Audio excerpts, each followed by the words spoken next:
All right. Call to order. Salute to the flag. Pledge allegiance to the flag of the United States of America and to the republic for which it stands, one nation, under God, indivisible, with liberty and justice for all.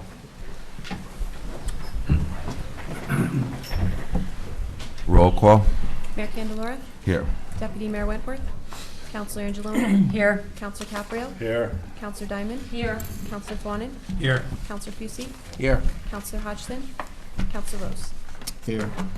Okay. If I may, I'd like to get a motion to amend the agenda. We have Attorney Bill Ryan here, and rather than keeping him here all evening, if we could do a quick executive session beforehand, and then we could go back and resume to our meeting. I'll make a motion to amend the agenda to move up executive session to the first item. I'll second that. Moved by Councilor Fucy, seconded by Councilor Diamond. Roll call.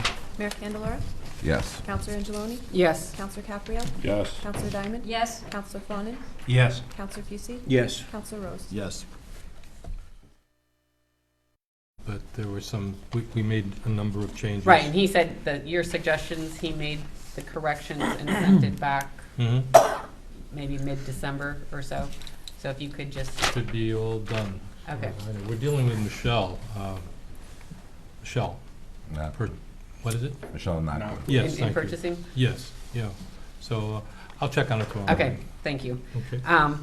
And then the other big issue on the TDS roof project is the state has a backlog on approving projects. So they have a tentative date of March 24th for review, but that isn't even definite yet because there were some things missing from the application that were supposed to be worked on today from the Board of Ed's side in regards to that. But this is, with that type of a preliminary date and then review, getting it out to bid and on the street and having it ready to go for June is going to be a very, very tight schedule. So it was discussed that the town manager and the superintendent of schools both contact our state rep and our state senator to see if there's anything they can do to get that date moved up at the state level for review of this project. They're working with a very tight window.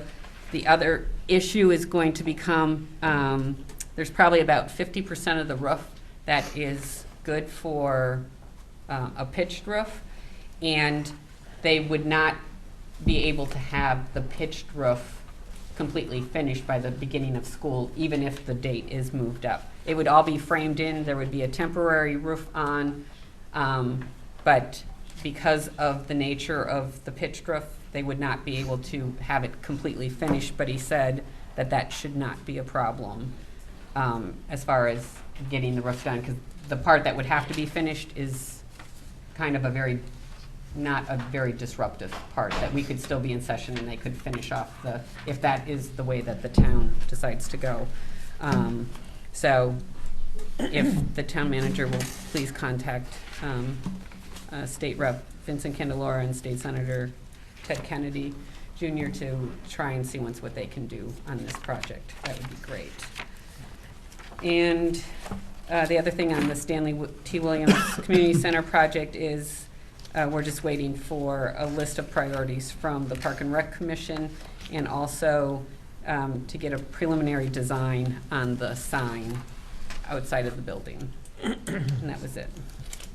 Thank you, Rose. Mike, I did send an email to both reps already, asking them to look at this, because Rose had brought it to my attention. And it might be a good idea, too, just to shoot the Board of Ed and Scott an email to keep them in the loop, so as far as I think the And more it people that disrupts. contact them, the Yeah, better, and I from think all, that- I think from that- all avenues. Yeah, the key component is getting that project number so that they know they can identify the Right. project, so. Right. And I think Tom had said tonight that we have a preliminary number, hoping to get the, permanent project number, and then that way they can use that to identify when they ask for help to move that number.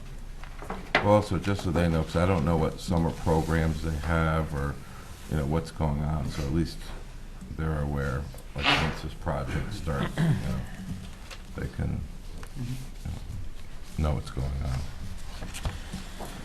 All right, Economic Development Commission?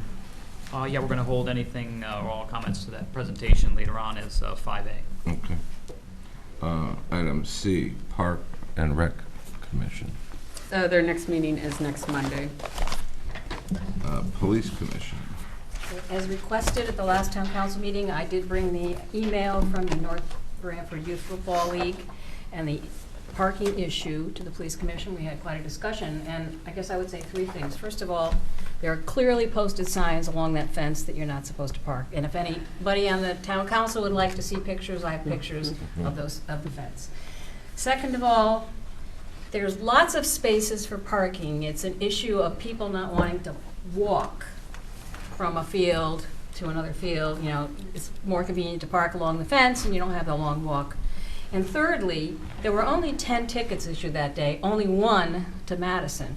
So it isn't like it was a blanket number of tickets. So I would say overall, people just have to pay attention to the rules here. And if somebody's parked along this fence and somebody's parked on the other side of the road there, an emergency vehicle can't get up that road. So I would say overall, we spent a lot of time discussing it, and I don't really think it's an issue. And only 1 person in Madison. And I'm sure if it was a case where the championship game was going on in Madison, they probably would have ticketed people too if they were along the fence. So if anybody wants the pictures, I have pictures, and a Thank you, diagram, Mary. and I have who got tickets. Are they autographed? And they're not autographed, no. Yeah. All right. Item 4, Town Manager's Report. Thank you. Item A, update on self-insurance option. Yeah, we met last week. Dave Matthews from HD Seeger came in. I had copied, basically he gave a folder with information, so that should be in your additional information in your folders, just so you'll have what was given out. And Dave walked through basically the history and the process of how he got involved with the town and going back to the rebid and how the premium was, or the fee was buried in the premiums, and that he's basically, a consultant that works for our best interest and not working on commissions. So we kind of started with the overview, and we did have a good presence from the Board of Ed at that meeting as well. So Don Winnicki and Scott were able to convey their experience with self-insurance on the dental and pharmacy. And Dave walked us through the components and how it basically works. And I think the gist of it is that although there are risks, as we've heard before, that this is the time to do it. But if we commit, we have to commit. This, yo-yoing back and forth is not it. And I think he was very clear also about the fact that when we established the fund, that we established, talking with John in terms of the appropriate language, that fund is rated in terms like a pension fund, that we've got an ARC and we do a contribution, we're going to make that contribution, we've got to fund that fund. So he talked a lot about the risk corridor and where we are, and the numbers are in the packet here, in terms of 20% of what that premium is. Basically, we have $6 million in costs in terms of what we pay Anthem, and essentially, if we become the insurer, it's all about the claims.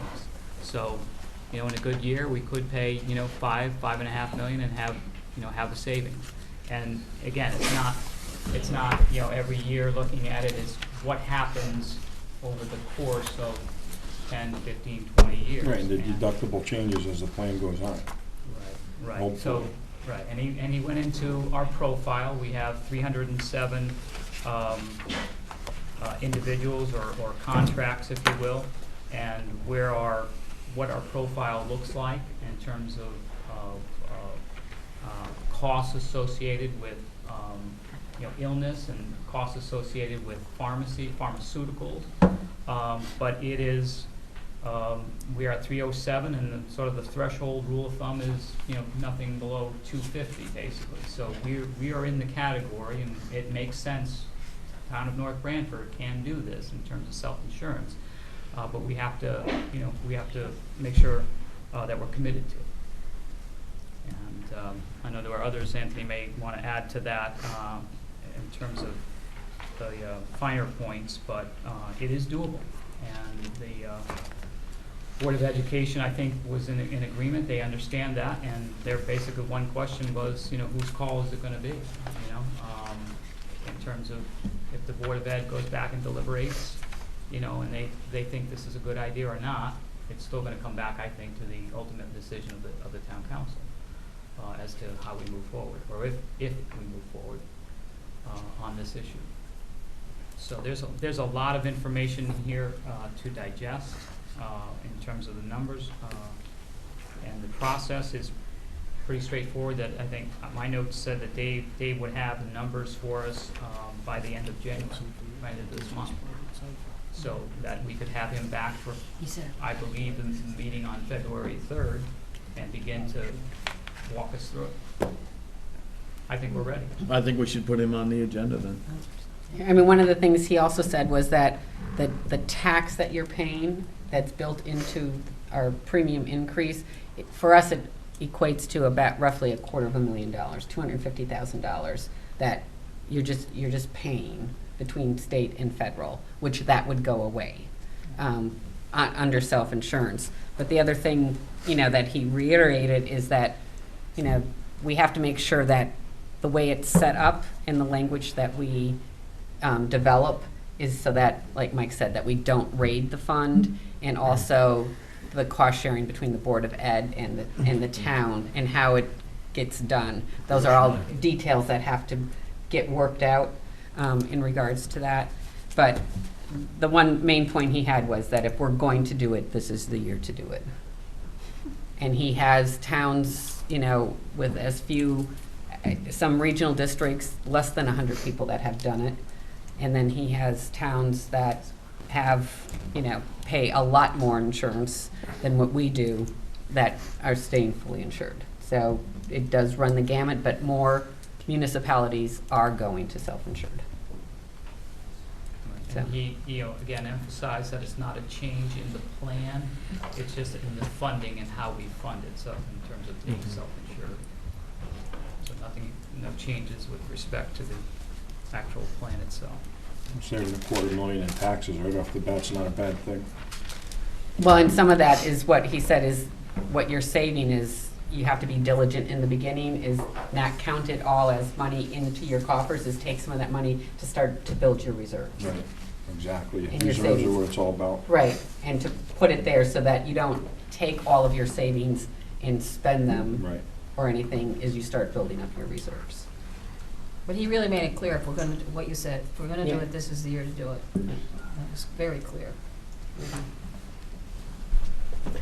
And as far as like not touching that money for other things, I mean, that's the most important piece of the puzzle, I think. Well, because this town council changes and could change every 2 years, you want to make sure that And the language, a Right, certain that percentage whatever can't be is- touched or whatever. whatever is set in place is that someone else cannot destroy it a couple, or start taking from it and take this money and, we'll pay it back, and Right. The federal government does. that's how, towns get into trouble.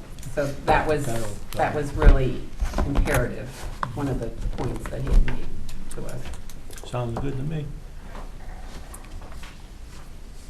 So if it makes sense, the numbers are on target, that they come in on time, then I don't think we'll have an issue or problem with having David come for putting on the agenda for February 3rd. I won't Yeah. be here. Okay. My partner's away.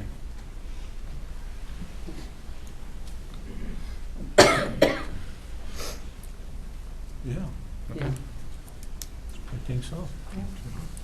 Yes. Any other questions? Al, you're good? Yeah, Okay. I was good 20 years ago. Okay. Item B, update on CMed status. Yeah, I have some additional information that should also found its way to your folder. Was a recent communication that came out of last week's meeting, basically centered around a lot of talk about, you know, if towns leave or what towns leave, when they leave, about the pension liability issue. And that issue is still unresolved. It so happens that it is Bill, the attorney that was here tonight, Bill Ryan, is the same one that's going to be giving an opinion to assist CMed on the liability issue as to exactly what triggers the liability, when a town, city withdraws, or if CMed ceases to exist. So that, I think, has held some towns in place, not knowing what the potential liability is, and that's what the second page will tell you in terms of dollar amounts, what proportionally what each town has or potentially is on the hook for in terms of pension liability. So that threshold question remains outstanding. As far as other direction, towns are still holding in, and you know, other than potentially Madison and Branford and Guilford going to Valley Shore, I'm continuing to meet, or hoping to meet with Valley Shore next week if possible, to see whether or not if you know, we have an option. Though other towns may have options to do that, I'm going to explore the same thing to see if we have those options. And outside of that, looking at West Haven or New Haven to see what options they may be exploring and piggyback on those. So it's still a work in progress. And what about the funds for the capital improvement? I mean, North Branford must have invested some of that money into the capital improvement of the infrastructure, CMed, which was never spent. Yeah, that's a very good point. One of the towns is arguing that if you're going to penalize us on or stick us with a bill on pension liability if we leave, there's also a technology fund that they would argue that they have a right to a portion of that fund that they have reserved for capital improvement. So there is at this point was $500,000 in reserves for capital improvements. That's, you know, they have not spent that. Do we know how much we have put into that? Or? I don't know. I don't know the answer to that. Try and find out over the years, you mean, in terms of what we put in? I mean, just through... I mean, my understanding was that money was never really spent on capital improvements. It was kind of put in a fund, and yeah, they've been holding off and haven't done any capital. And that's part of the whole reason why I think some of the towns made this movement to try to push the issue, because technology wasn't keeping up. They weren't making the investments in the system, nor do I think they had enough money to do it. I think they might have saved $500,000, but they were looking at technology costs that were exceeding $1 million or $1.5 million. I mean, if we could recoup some of that money and put it towards either this pension or even our present dispatch, it makes sense. Yeah, well, I think we'd have to go through medical, I don't think we could transfer it to our dispatch. Yeah, but at least maybe we can use it to offset. Yeah, to offset the pension. That's what other towns are going to argue. Yeah. Yeah. But Anthony, is there a way to find out the number, or? I could check. We just get basically a per capita charge and a per call charge that they bill us for once a year. So I don't believe any of that money goes into the capital project. I'm not sure how their operating budget is set up to show up a piece of that goes into that operating capital project. But I could try to find out for you. So we just pay them one lump sum, it's not two payments, one for the... Correct. Okay. Right. And they do what they want with it. Correct.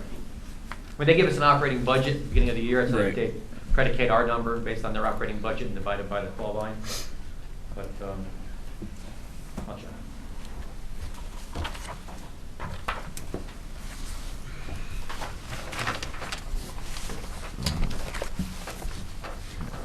And I guess one last question.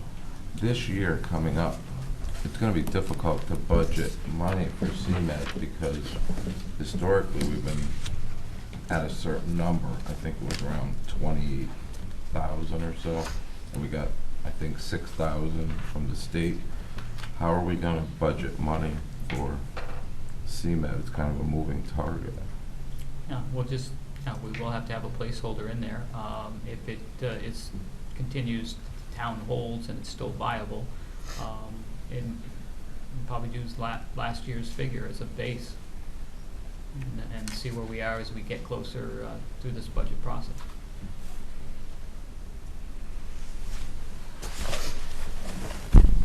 Thanks, Mike. Item C, review of preliminary budget schedule for the fiscal year 15-16. Yeah, as we get closer, I thought, just looking at last year's schedule, revamp that, put in the new dates, and just wanted to run, not that you need to take action, just to run it by you tonight in anticipation of the future meeting, to look at whether these dates in the process, we can begin to think about how we want to do this again this coming year. So it's just a draft proposal, kind of highlighting preliminary dates.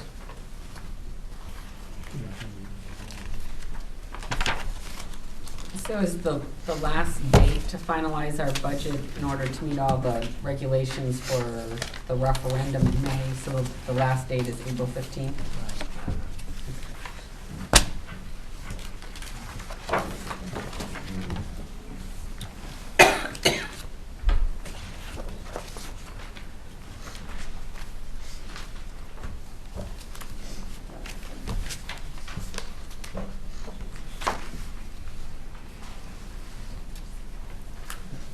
So, if anybody wanted to, change that or look at different, We're still doing our workshops on the Saturdays, right, with our department yeah, heads. I thought that was Right. productive, and I Yes, thought, absolutely. okay, if everybody agrees with. Right now, they're tentatively scheduled for the 14th and 21st. Okay. Any chance of changing the 14th to the 7th? Yeah, it's not, It's not set in stone yet. It's not set in stone, so. We'll deal with it next time.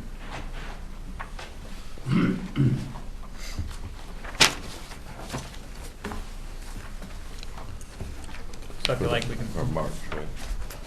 For March? Yeah, I can't do it. I need it in Joe. The 14th is not a good date for us. Oh. I got problems with both of those dates in March. Yeah, fine, man. If you could look into that, Mike, because Sure. neither Joan or I can make the The 14th. 14th, okay. Anybody else with anything at this point? Otherwise, I'll try to work around the 14th and see if we can change that up a little bit and bring it back for the next meeting, for February's meeting. Joe, are you okay for the 7th? Were you okay on that? Yes, yeah. And are there certain departments that you would prefer to see, like if that's a date that we can all be there, are there, instead of Park Rec, Library, Board of Ed, is there some other, does it matter? I'll do what I can, but those two dates, the 14th and 21st, I'm gonna be away. Okay.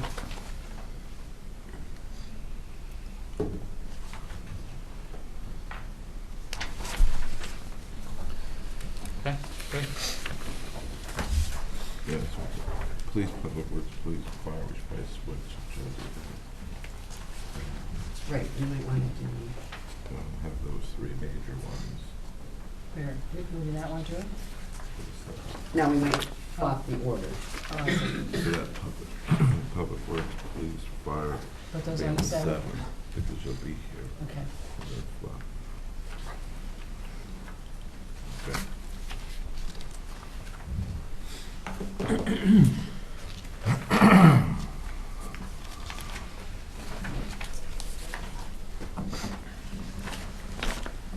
Okay. Community events and presentations. Item A, Economic Development Commission presentation on the redevelopment of 1599 Boxon Road by Dr. Alan Plattis and Andre Hardwell of the Yale Urban Workshop. Good evening and welcome. Yes, please. Well, I just mentioned that we also have invited members of the Planning and Zoning, and Oh, good. there are Economic Development Commission members. Jan, I think, is here, and Diana, I think, is here. And Dan Arman is here. Liz is here. Charlie gone. Yeah. So there's, thank you all for coming, and this is an opportunity to Chris. walk through this, and Alan, I'm going to turn it over to you. We even have a picture. All right. Yeah, let's.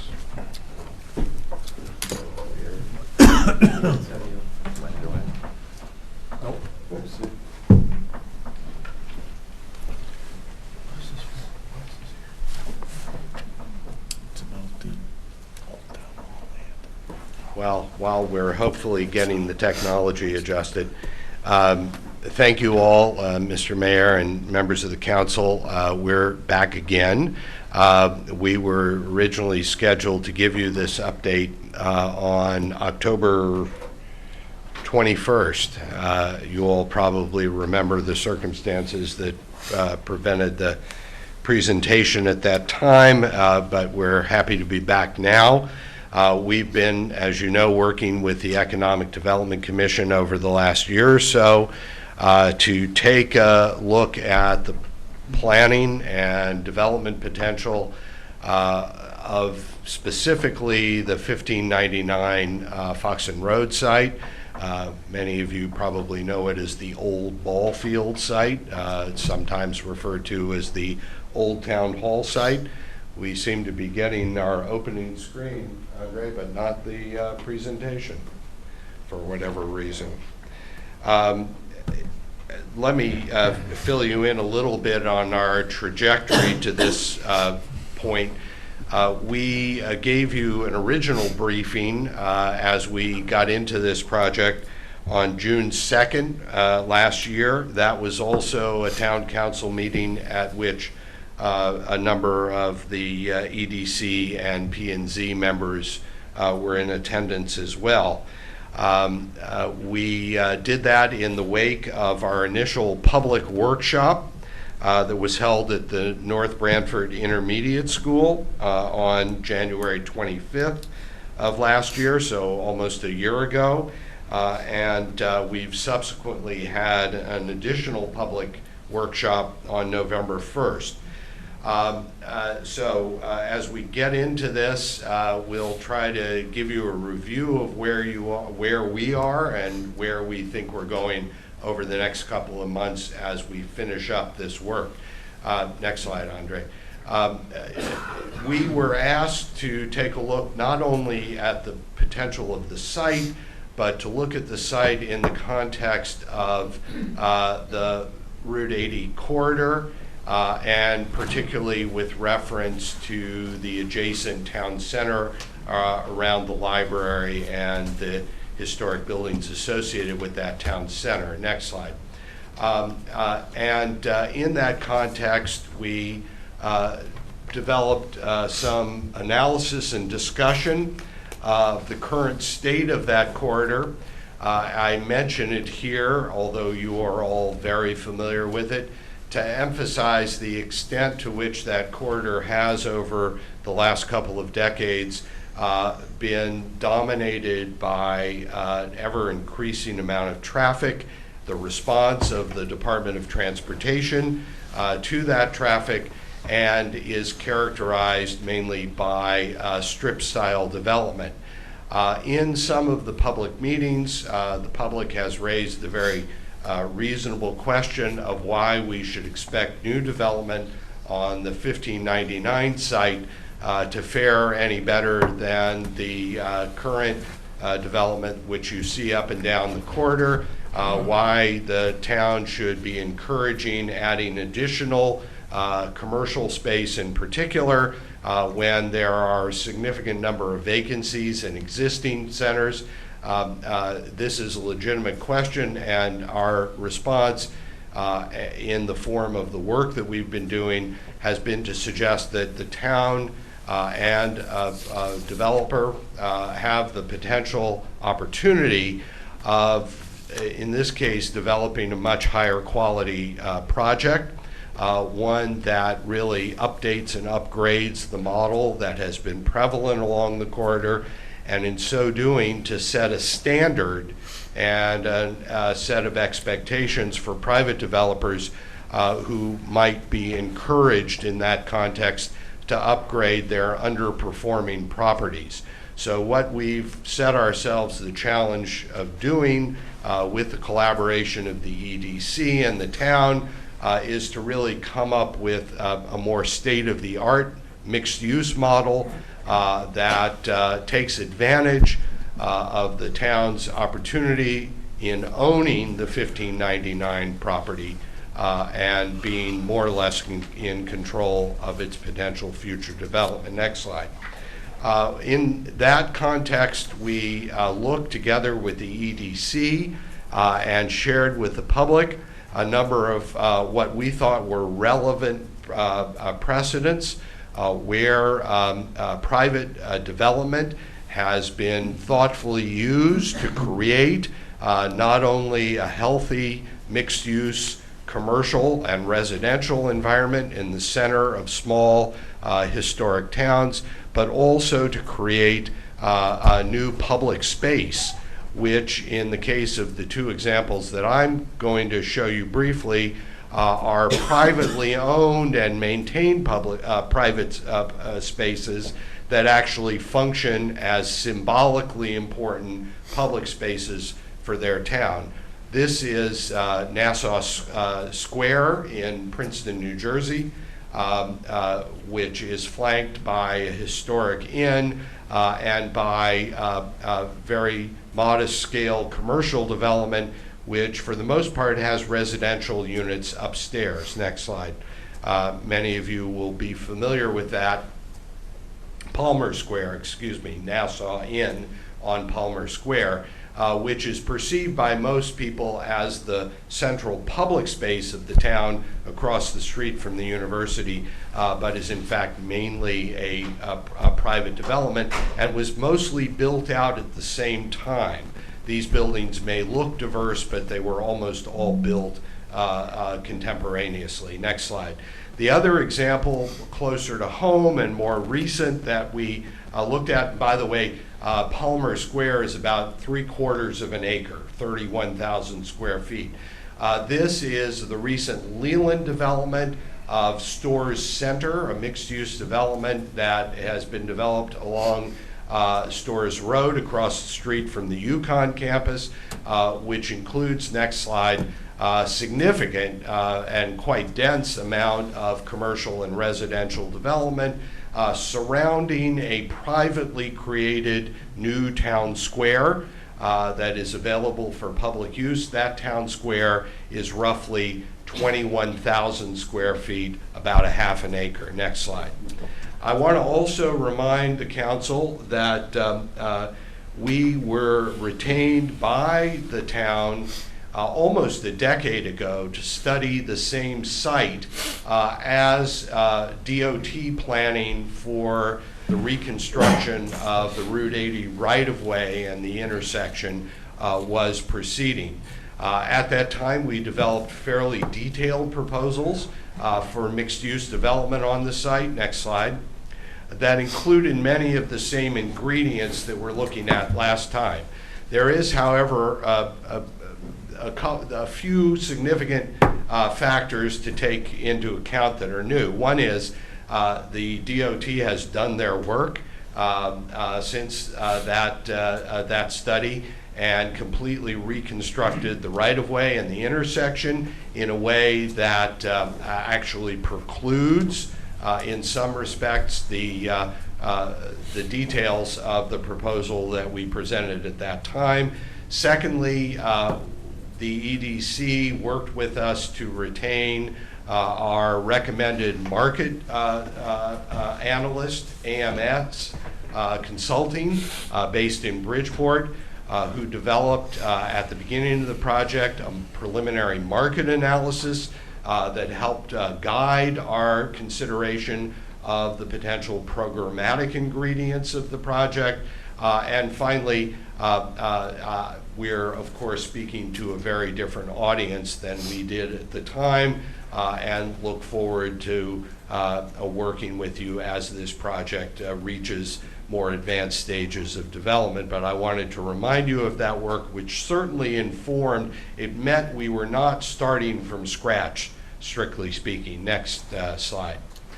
So this is the more detailed study area. You see on the satellite, the ball field is still in place, the two buildings on the site, the old town hall from the 1970s, and slightly up on an elevated site, the 1920s schoolhouse, which is still on the site. Next slide.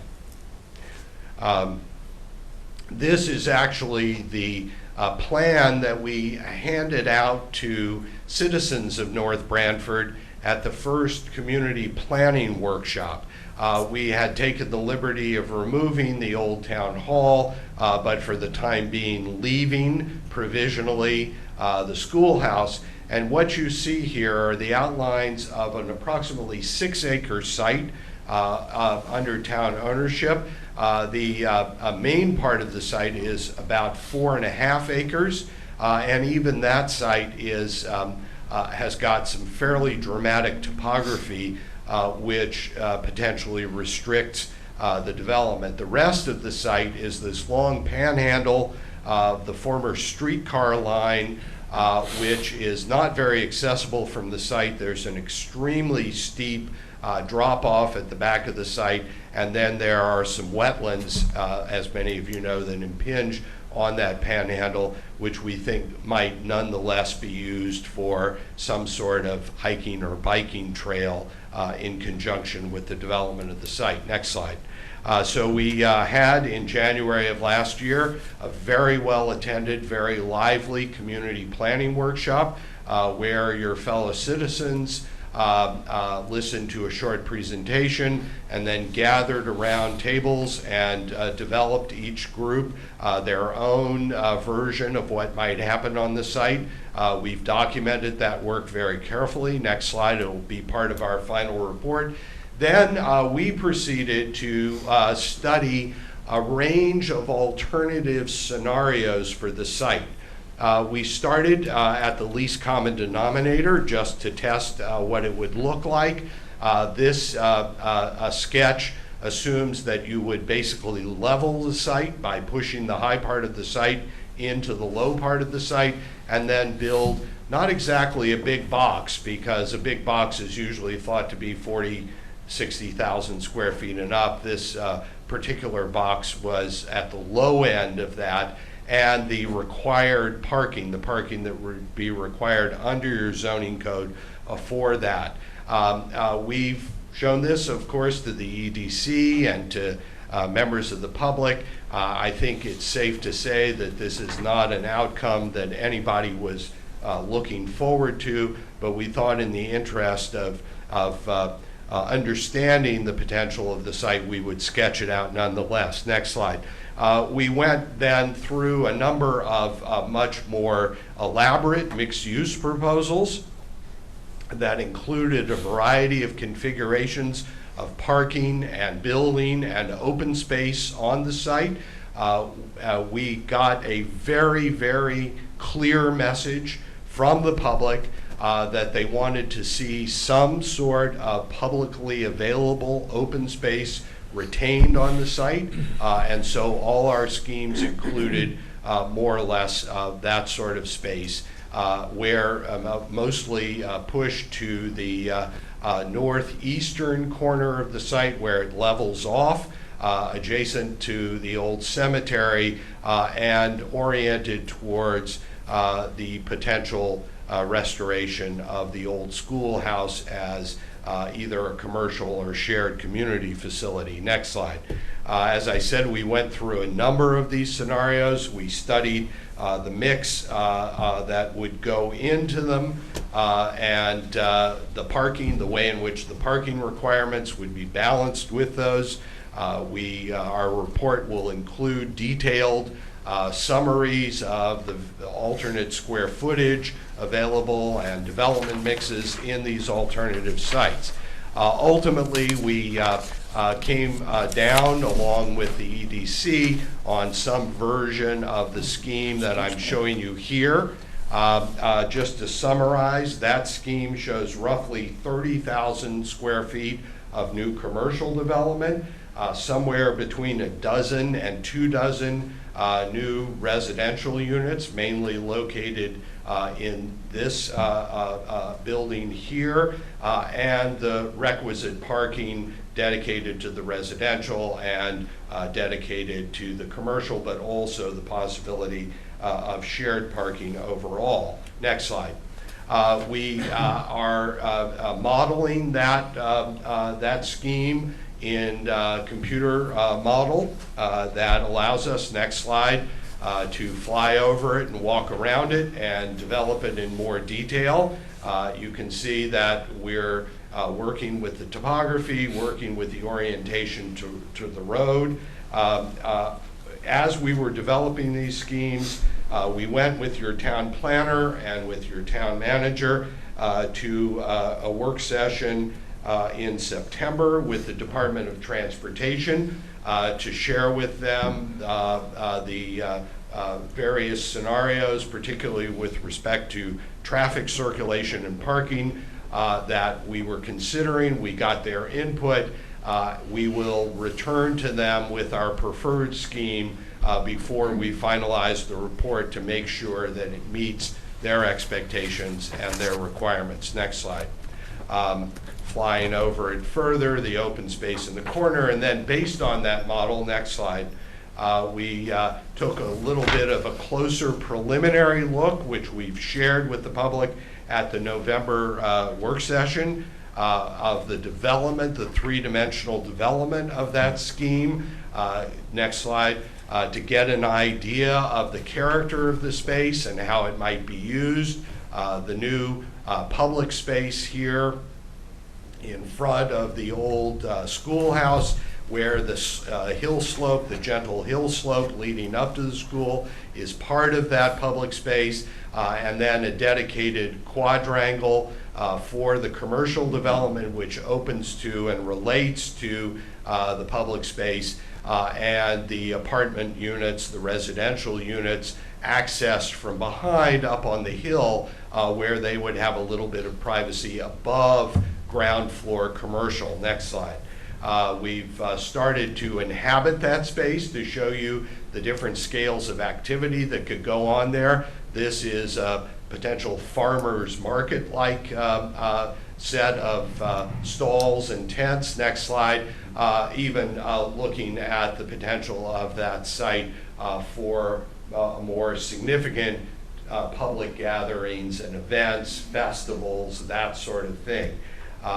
We've emphasized this because we, again, heard so dramatically and clearly from the citizens of North Branford that they wish to have the possibility of some sort of new public space in this corridor, particularly in walkable relationship to the town center. The principles that we've tried to follow in all of this development have to do with encouraging mixed-use, pedestrian-friendly activity that would enhance your historic town center, that would set a standard for development along your Route 80 corridor, and that would generally increase both the public and private value of this site. In the course of this, the EDC commissioned a preliminary evaluation of the site, looking at the current evaluation of mainly the 4.5 acres of buildable site. We will combine that with the market analysis to make some projections about the potential tax revenue, which of course over time is far more significant than any amount of money that you would get up front for the site itself. Next slide.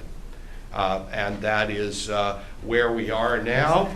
We envision, with your input and with the further review of the Economic Development Commission, proceeding to develop in more detail the preferred scheme.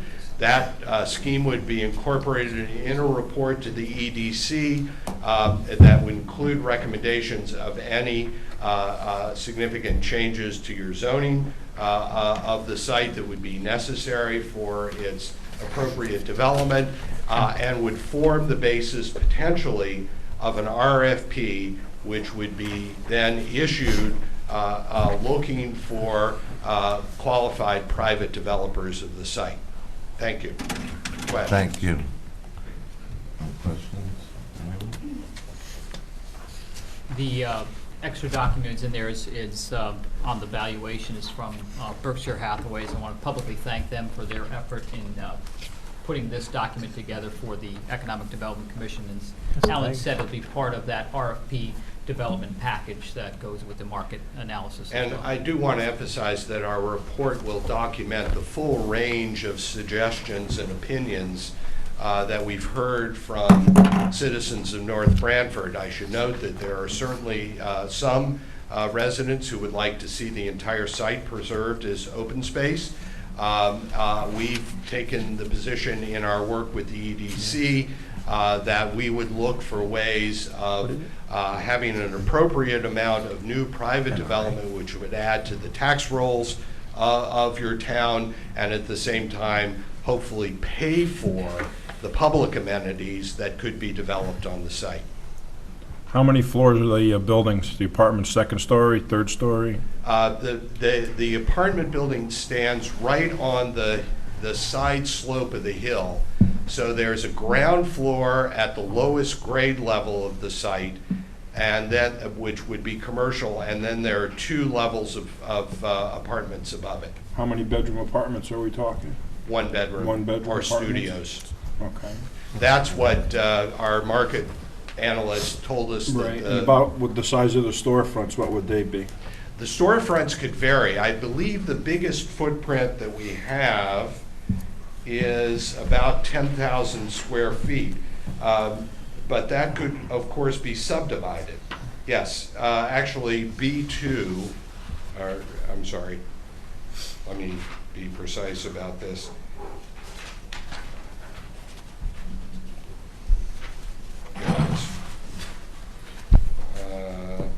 Yes, the ground floor of that building is roughly 10 to 11,000 square feet. Okay.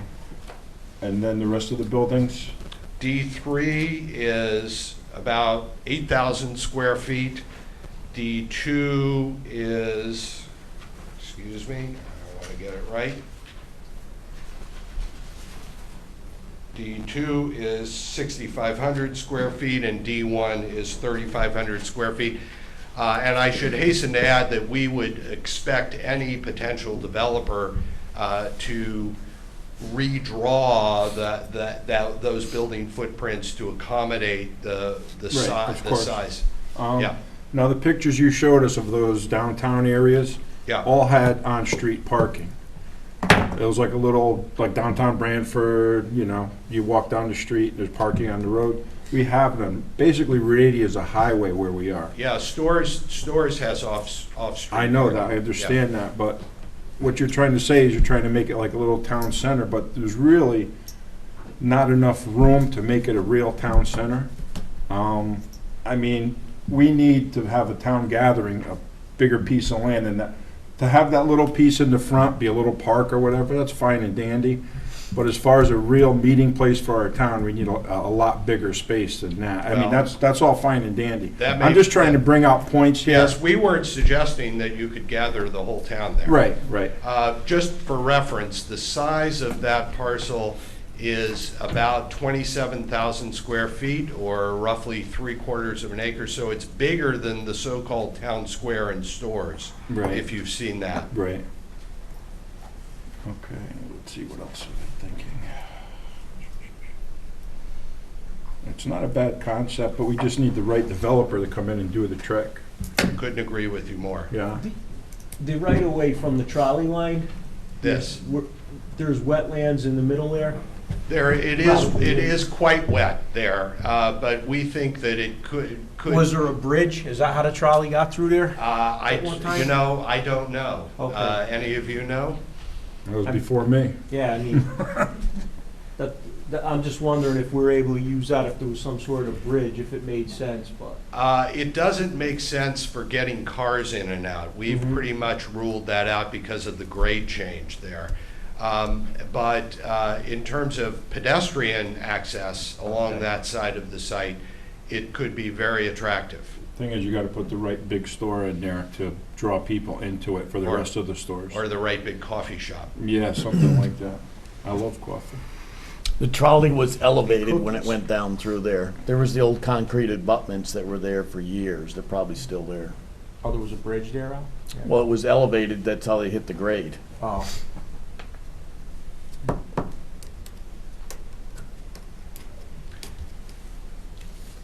I'm good. Thank you. As, Thank you. just one other thing, as Alan mentioned, in terms of the final report, we're moving toward this RFP process, and I think I mentioned at the last meeting, looking at something that Bert Sacco had given to us from Bridgeport, and looking at Berlin. I think we're sort of a cut and paste of the RFP, but I'd like to thank Jan Finch, who put this together, sort of kind of pulled out a preliminary, and this should be in front of you as well in your packet, that says Economic Development Preliminary Worksheet for Town Council. Basically to give you a flavor of how, some of the components of an RFP are going to look like and what we're going to look for. The council at some point is going to have to, or I suggest or recommend that as we get into this process, that you're going to be able to put together a committee, special committee, in order to review the RFP, the proposals that come in when we get to that point. So this is just kind of get your ideas and get a sense of how we're going to proceed, the timeline, if we can meet those, just kind of sketched out a spring and summer type process for that. So certainly like to have, even after this meeting tonight, your comments or ideas and thoughts of the presentation so that we can go back to Alan and Andre to incorporate any ideas that may come from tonight's presentation. Thank you, guys. Thank you. Thanks, gentlemen. Thank you.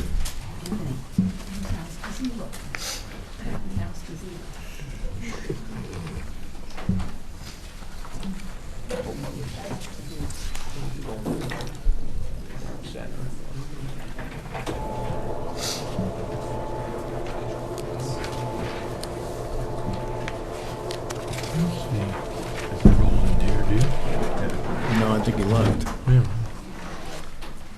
Oh, knowing him, he's pretty smart. He'll come in later. He went out to dinner. Yeah, he's not here. Why are we still in the dark, it seems like? It seems darker. Yeah. I might look like a bear, but I don't want to live in a cave.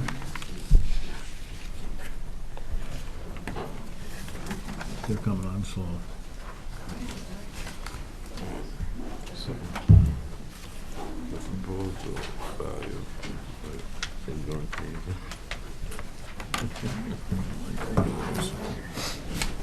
Okay.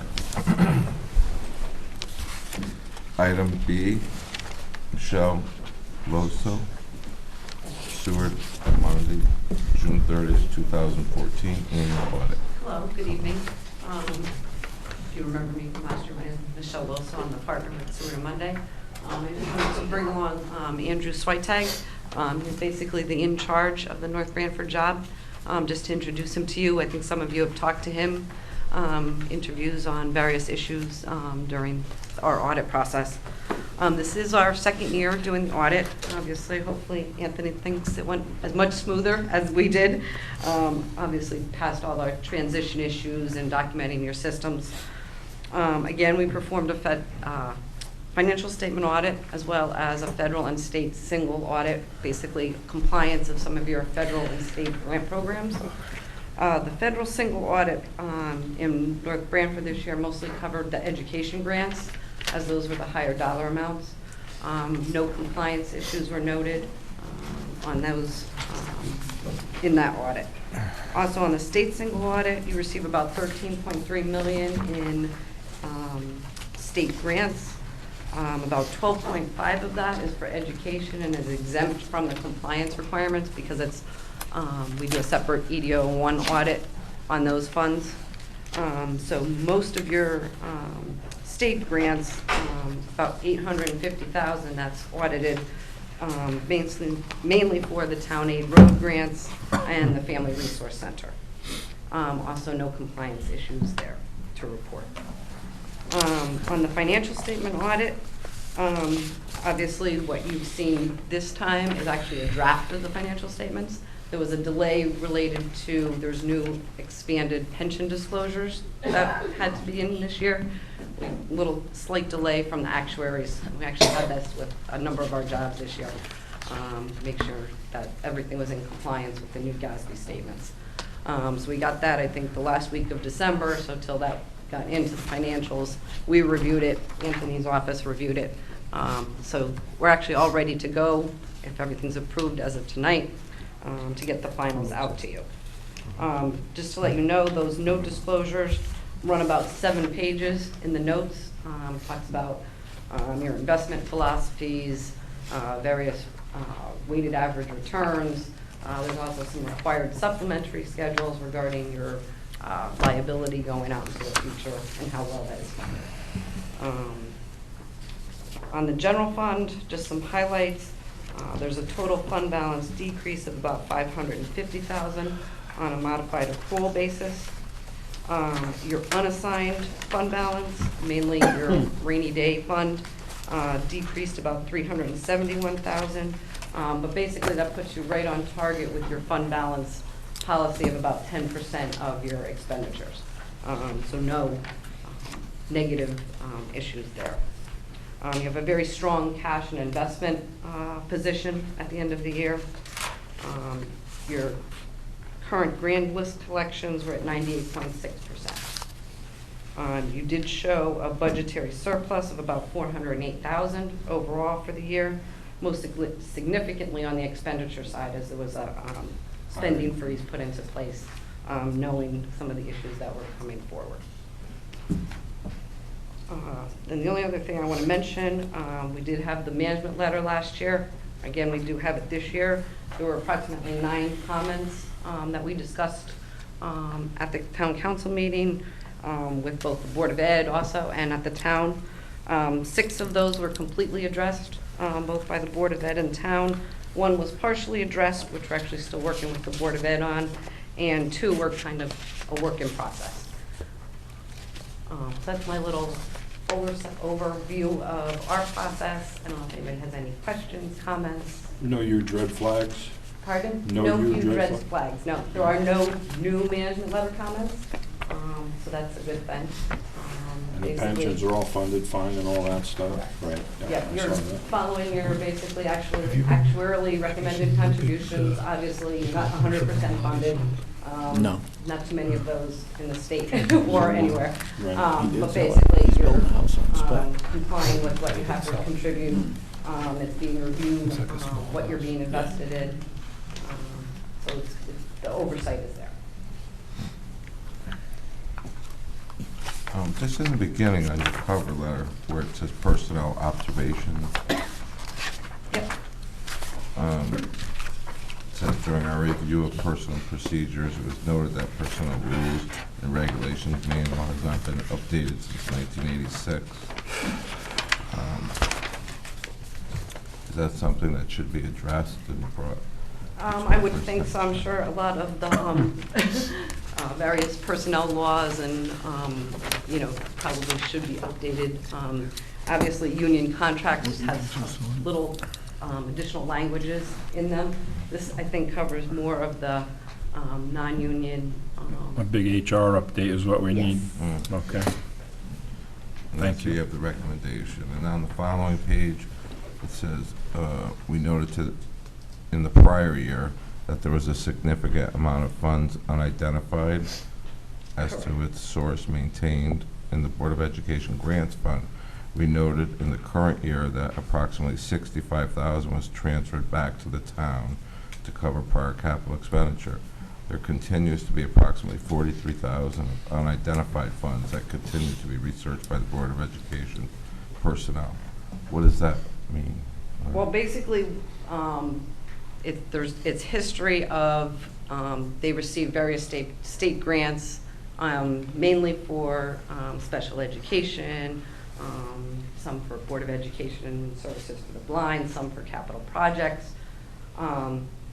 I worked with Don after our last meeting last year. We identified the 65,000 that was capital project funds, where the expenditures went through the town side of the books. The revenue went into this grant fund, and it was never transferred back to cover those expenditures. Of the 43,000, we believe there's about 32,000 of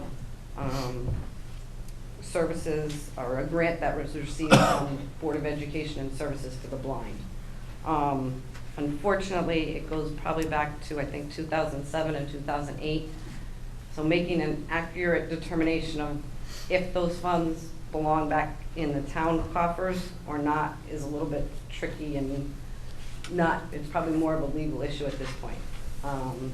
So my goal at this point is to, sit down with Don, here's what we know, here's what we don't know, and if he has to address it with his Board of Education first, and then go further, for a legal opinion on what that money can be used for or should be used for, if it has to go back to the town, that's probably where it's gonna wind up.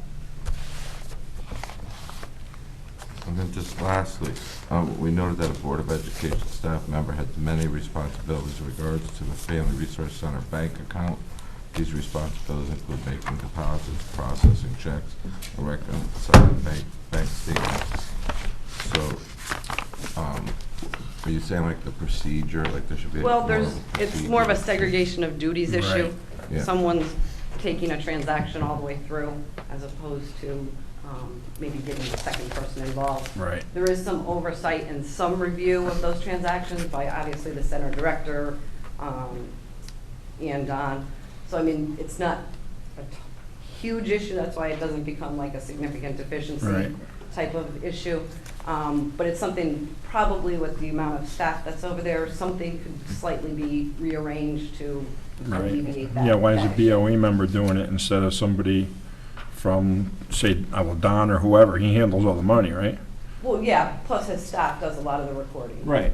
So, I mean, it only makes sense Mhm. that it should be separate and there be more hands in it. Mhm. But do you sit down with the Board of Ed and help them on it with that particular? Not the actual, Recommendation? basically the employees, not the actual Board of Ed, but we talked to Don and You- Kim you and do everything help- over there. you Oh, give yes, we're over there. suggestions. Yes. We actually, a lot of the issues in last year's letter was some of their, their general ledger, recording some of their transactions. And we went through that with them over this past year, so that's why those issues are no longer in here. So a lot of that was resolved. But the Board of Ed members get this information? Correct. Yeah. You mentioned a couple of the fund balances were down, and did we spend that, Anthony, or did we lose money? We appropriated. Well, So that we too, spent yeah. it? Well, no, yeah, we had chosen to put things towards this year's operating budget as a means to It was keep the mill rate low. Right. So it was a conscious effort that we applied fund When balance. we did the budget last year. Right. And for capital projects or OPEB, 3 or 4 things that we hit the fund balance for. So while it was an operating, it was on page 20, I think it was. Yes. If you look at page 20, Al, you'll see that in the general fund, we actually had an operating surplus of operations of 408,000. Right. But then when you take and you say, okay, 350 for the balance, 350, 356 for OPEB, you keep whittling it into it. So it was a conscious decision to do that. Mhm. And as Michelle mentioned also, it's still within the parameters of our fund balance policy. So if you build up fund balance too much, people get ugly saying, look, you're overtaxing us. So we got to the right level and started using it for some of our needs. So it was conscious effort.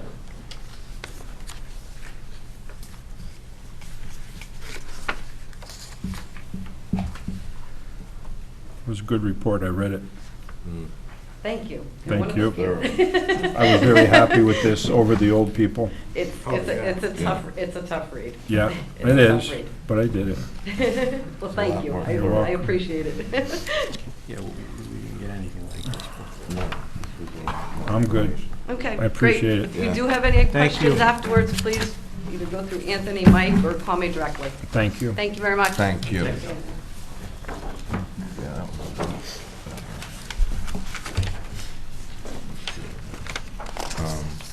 Item 6, citizen statements, petitions, correspondence.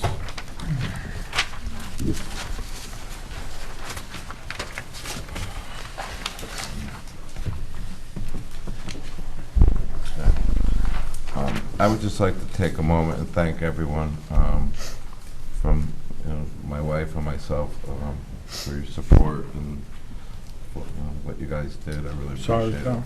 Yeah, but no, but it helped her a lot, and I really appreciate it. No problem. So, not just you, but the whole town, thank you. Okay, resignations and appointments. I did receive a call from both the head of the DTC and RTC that has asked us to table all these appointments for like 1 week because they're making phone calls, doing due diligence, because there are some people on here that don't want to serve and may want to serve, so they are calling. I mean, from number C through AJ, or even, The entire list. The entire- Well, you have not to the do- resignation, you have to do the you have resignation. to do A. Yeah, the resignation we could do, of course, but, so they're doing their due diligence, and I believe, I wasn't here, but they met on Saturday, and have some names coming forward, so even if we have to do a special meeting to do it. We So- can do it at the February. Yeah, so I did, tell both of them that, I would bring that up if no one had a problem with it. So what do we have to do, table it? Yeah, except for, I think, the resignation Right, Eric. of Dr. Eric Hodgkin. I think we should accept that. I would like to move to accept the resignation from Eric Hodgkin from the town council. I'll second it. Moved by Counselor Diamond, seconded by Counselor Fucy. Roll call? Mayor Candelora? Yes. Counselor Angeloni? Yes. Counselor Caprio? Yes. Counselor Diamond? Yes. Counselor Fawnin? Yes. Counselor Fucy? Yes. Counselor Rose? Yes. It's too bad. I like Eric. Just He's got a a, good just a heart. point of Yeah. order, if we hadn't accepted that, would he have had to stay? No. We abolished indentured servitude Yeah. in North Branford. This isn't years jail. ago. Even though it feels like it sometimes. Do I need a Okay. motion to table now? Yeah, Item B. I'll make a motion to table item 7B through 7AJ. Second. Moved by Counselor Angeloni, seconded by Counselor Caprio. Roll call? Mayor Candelora? Yes. Counselor Angeloni? Yes. Counselor Caprio? Yes. Counselor Diamond? Yes. Counselor Fawnin? Yes. Counselor Fucy? Yes. Counselor Rose? Yes. Item A, unfinished business, discussion and action. Item A, I believe has already been discussed. Item B, Potato and Corn Festival, 2015. It's for control of funds.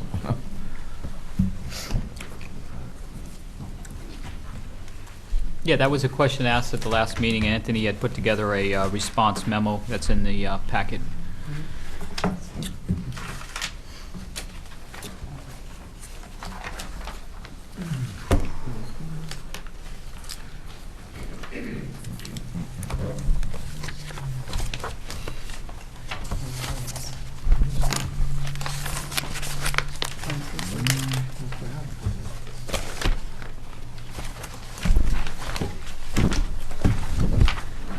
So, It is what it is. well, yeah, I mean, So Anthony, do you know what the balance of the 230 fund is now through the 2014 potato and corn festival? I think it was 63,000.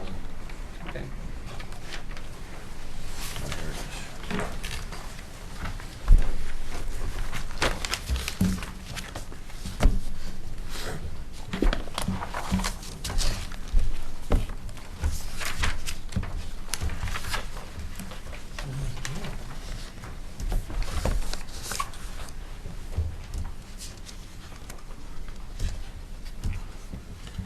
Is So basically, this is still, it'll go through Park Rec, Correct. and Pam would sign Right, off. Pam, as the department head, signs off, it follows all the town purchasing procedures as far as bidding, quotes, things along that line. Right. And it's no different than its predecessor fund, which was the Recreation Program Fund, still in place today. The Senior Citizens Expendable Trust, another fund that they maintain. Again, it follows all the town policies, just administered by the Recreation Department through the Recreation Director. As I put in the memo, it kind of mirrors in the non-recreation world the ambulance fund. Right. Self-sustaining fund governed by the Fire Commission through the direction of the Fire Chief. It's just kind of mirror situation.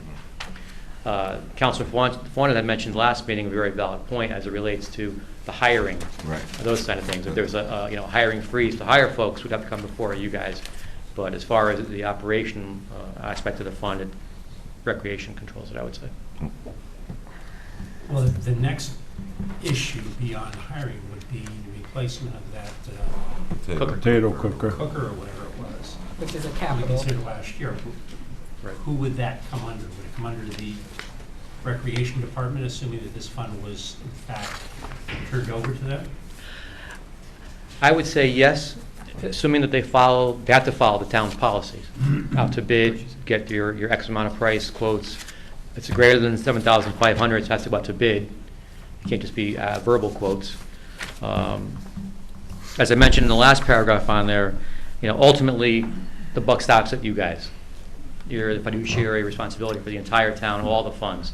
So at any time you have a question or concern, obviously, that should be addressed by whatever department is running the fund. But my opinion would be that regarding the cooker, that it falls under the auspices of the Recreation Commission, all the purchases out of that fund. Okay. Now, we just have to make sure the specs and everything on the cooker. Right. You know. You have to get the competitive bidding process. You Right. can't just call No, one but I'm person. talking about the specs in general, because we had received last year, I think, when they were gonna purchase it. Right. It wasn't actually, I think. The big enough, right, correct. Big, so we just need to be careful as far as what we're purchasing, or if we Correct. purchase. So in other words, if they're gonna purchase something, they don't come back before us like they did in the prior years? They'll just, You could request it.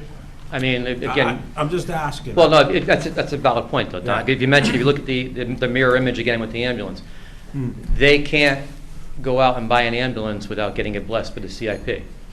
So there is some council intervention, and granted, they are managing it, the Fire Commission is managing that fund. Right. But in the case of a capital project, they do get the blessing, inclusion in the CIP plan of the town council. It's kind of an odd situation. I mean, it's kind of a unique situation. So what's the answer to it, though? But, I mean, there's yes or no? Yeah, So if it's over $7,500. It has to go out to bid. It's capital, right. would they still need approval from the council? Council. That's not what I'm saying. It's uncharted territory. That's what I'm. But I think. You can go- you can go- With that? No. All right. Why isn't it just a budget, a line item for the Park and Rec Department when they present their budget? Because as I had explained last month, you want to extract the Potato Festival separately, so you could see the pluses and minuses to see if it makes money. If you incorporate it in the operating budget, the revenue would go into general fund operating revenue, no different than building permits and everything else, and the expenses would go in their operating budget as an expense. You wouldn't be able to extract what the festival itself was profitable or not, You just did it, though. because it was a separate fund. Right. I run a refund saying, this is the fund numbers, give me the program revenue for the whole 230 fund, the program expenditures, 230 fund, what's the bottom line? When you commingle the funds, you can't track it as easily. Right. I mean, previously it was part of the 226 fund, it was segregated out separately, but it was one item, one account number in our general ledger. And now we're able to break it up into greater detail. Right. And that's what we wanted years ago. Correct. Yep. We did it before previously on Excel spreadsheets. It was doable. If you want to mirror the same logic you do for the ambulance, then I would say incorporate it in CIP. The thing is, if they're gonna take it out of their potato fund, Right. Potato Festival fund, I mean, that's their fund and that's their festival, we just give them the okay. I mean, I don't see much, telling them that they can't buy one. Well, the reason I'm asking is 'cause that's not the way, it didn't work like that in the past. Am I wrong? We've never had an expenditure See- that size before. The largest thing they Well, bought they was always the rented it fireworks. from what's his name, they're good to go or something. Yeah. See, when they want to buy a new one, They came to us with it See, last but year. rather than have, like right now, what you're suggesting is that the director of the rec department has complete say. So what I'm saying is, and I've been beating a dead horse with this, we don't really have a committee that's been appointed and is recognized by the town council. And if we were gonna make a commission for the Potato Festival, then wouldn't we want them to have bylaws that said, just like the police commission or something like that, that they vote, and that group votes and directs the director to spend their money this way or that way, rather than just having one person go off and do what they want. Well, or not. Recreation Commission is the oversight in this case. Right, but again, So the we're- Recreation Commission doesn't go to every Potato Fest Commission meeting. We kind of So had- what I'm saying is, had that- we got all these volunteers for the Potato Festival, and they have no say. Well, we had that on, that's the next item on the agenda, though, Al. Let's Oh, talk so I about jumped it. ahead. Yes. You did. I always lead with my chin. Well, then Because we have that as the next item on the agenda. but it's a good question. How do we Yeah. discuss the next Well, item but on the I didn't want to agenda vote without- on this saying that Yeah, I we're don't- giving one person the right to spend all this Cart's money. before the horse. If, and I know we discussed it a little bit, and I've talked to some of the members, and I talked to the town attorney. So, all right, so when we get to that, we'll continue, but I don't think that we need to vote on this before we know what we're Right, I doing. think we should Absolutely. postpone voting on this. Absolutely right. Okay. all right, so we'll move on to item C.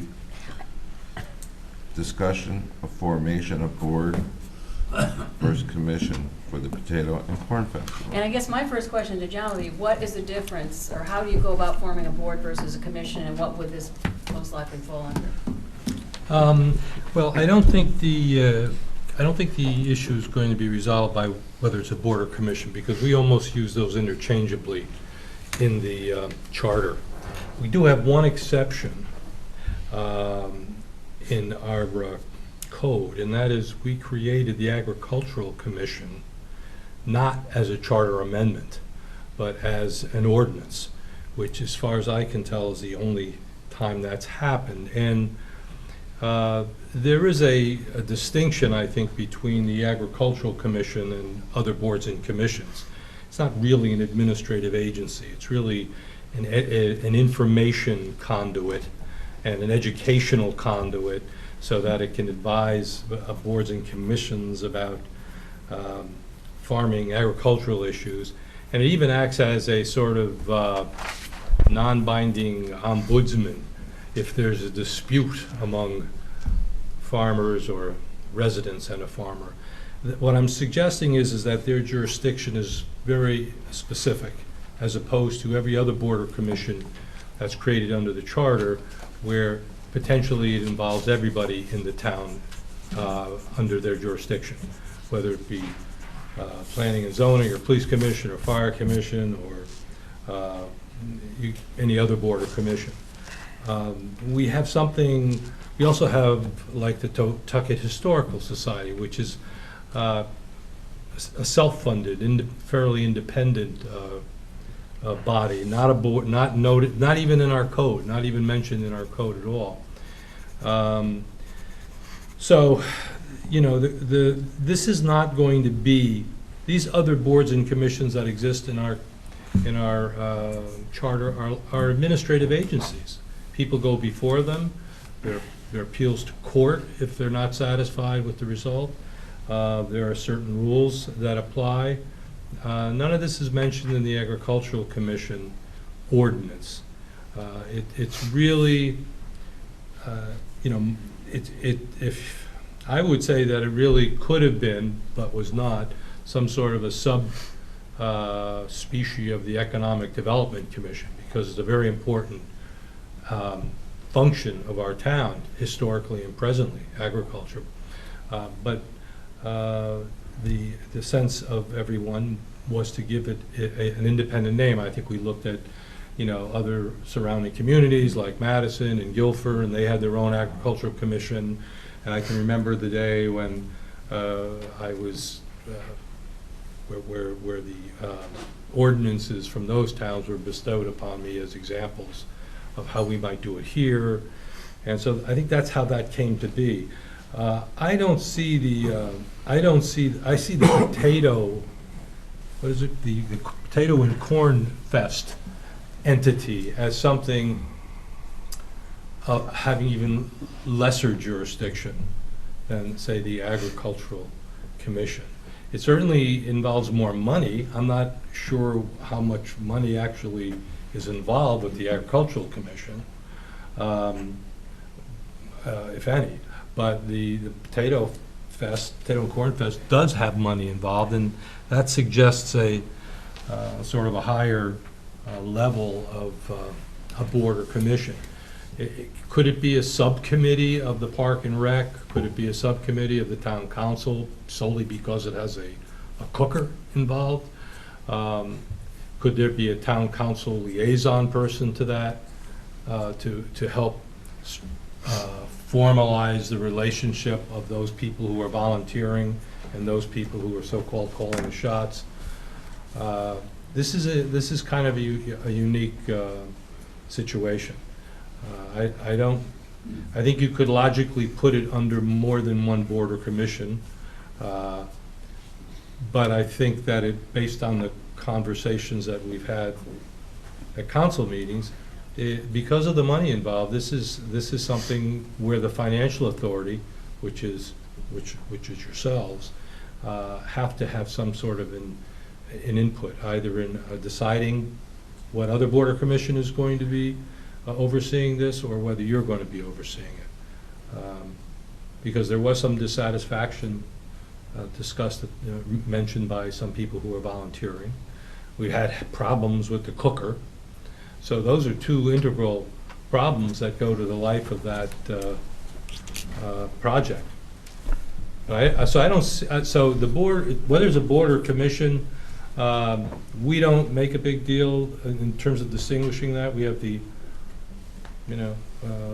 it's interchangeable. We don't define it as differently. But I think the question is it going to be a standalone entity, or is it going to be a subordinate to an existing entity? Well, the thing is, somebody's got to be responsible for it, number one, okay? So that's probably somebody that works for the town, because obviously they have to handle all the daily receipts, all the minor stuff that comes through. I mean, now you're talking about a whole separate board to handle all this stuff and basically babysit what Pam does, right?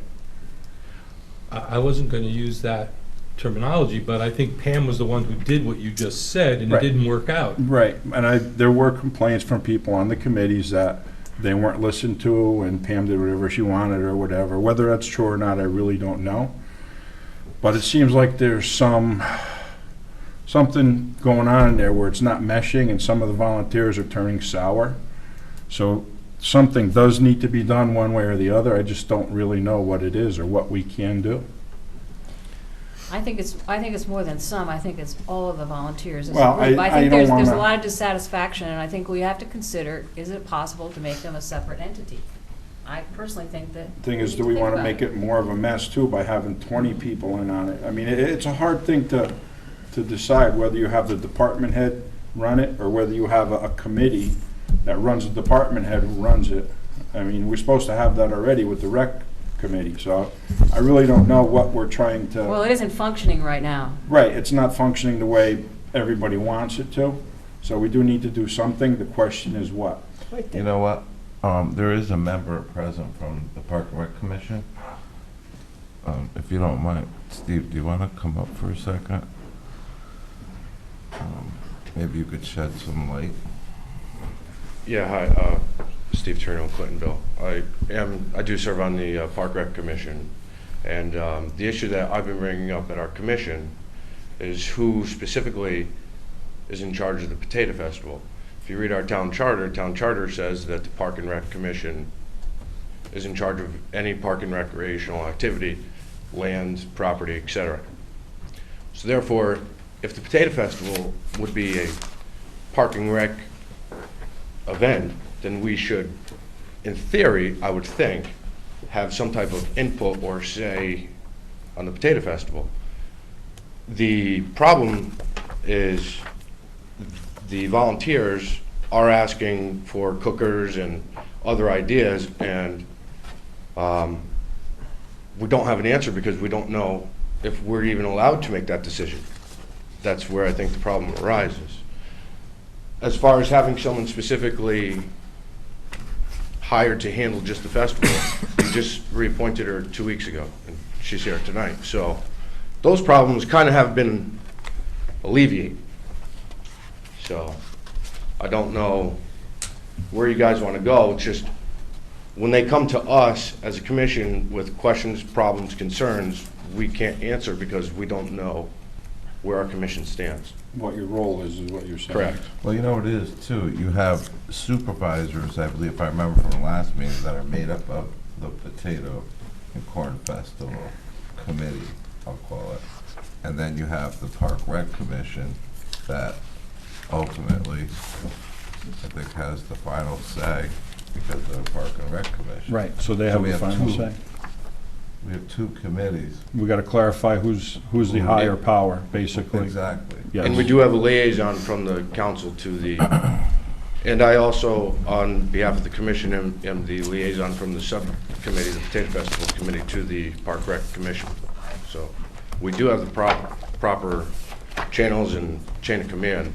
It's just that final answer is what it is. There is no answer. You guys get quorums all the time? Yes. That's good. Recently, Okay. in the last 6 months or so. And, you know, there's issues from baseball, football, the youth organizations. Oh, sure. So it stems a little more on a larger scale than just the festival, but that seems to be the hot ticket item. So basically, we should clarify who is going to call the shots at the end. Right. Is what this whole comes down to, whether it's Right. Pam or you guys. Or you, because Well, eventually, if things happen, it will come to us.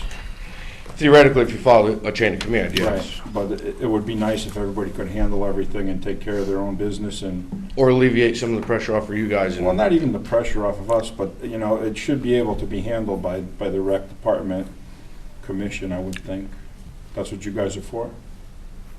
But I could see too, you know, all the supervisors are all volunteers in their meeting, and I don't know if they have a spokesman or they meet together with you. The Potato Festival committee, if you will, that was formed, very open communication. Roseanne does a fantastic job with it. It's always full. You get there early, everybody has an input, and she reports accordingly. Now, is the rec meeting just before the Potato Festival meeting? The Potato Festival meeting Is before the rec before the meeting. rec commission.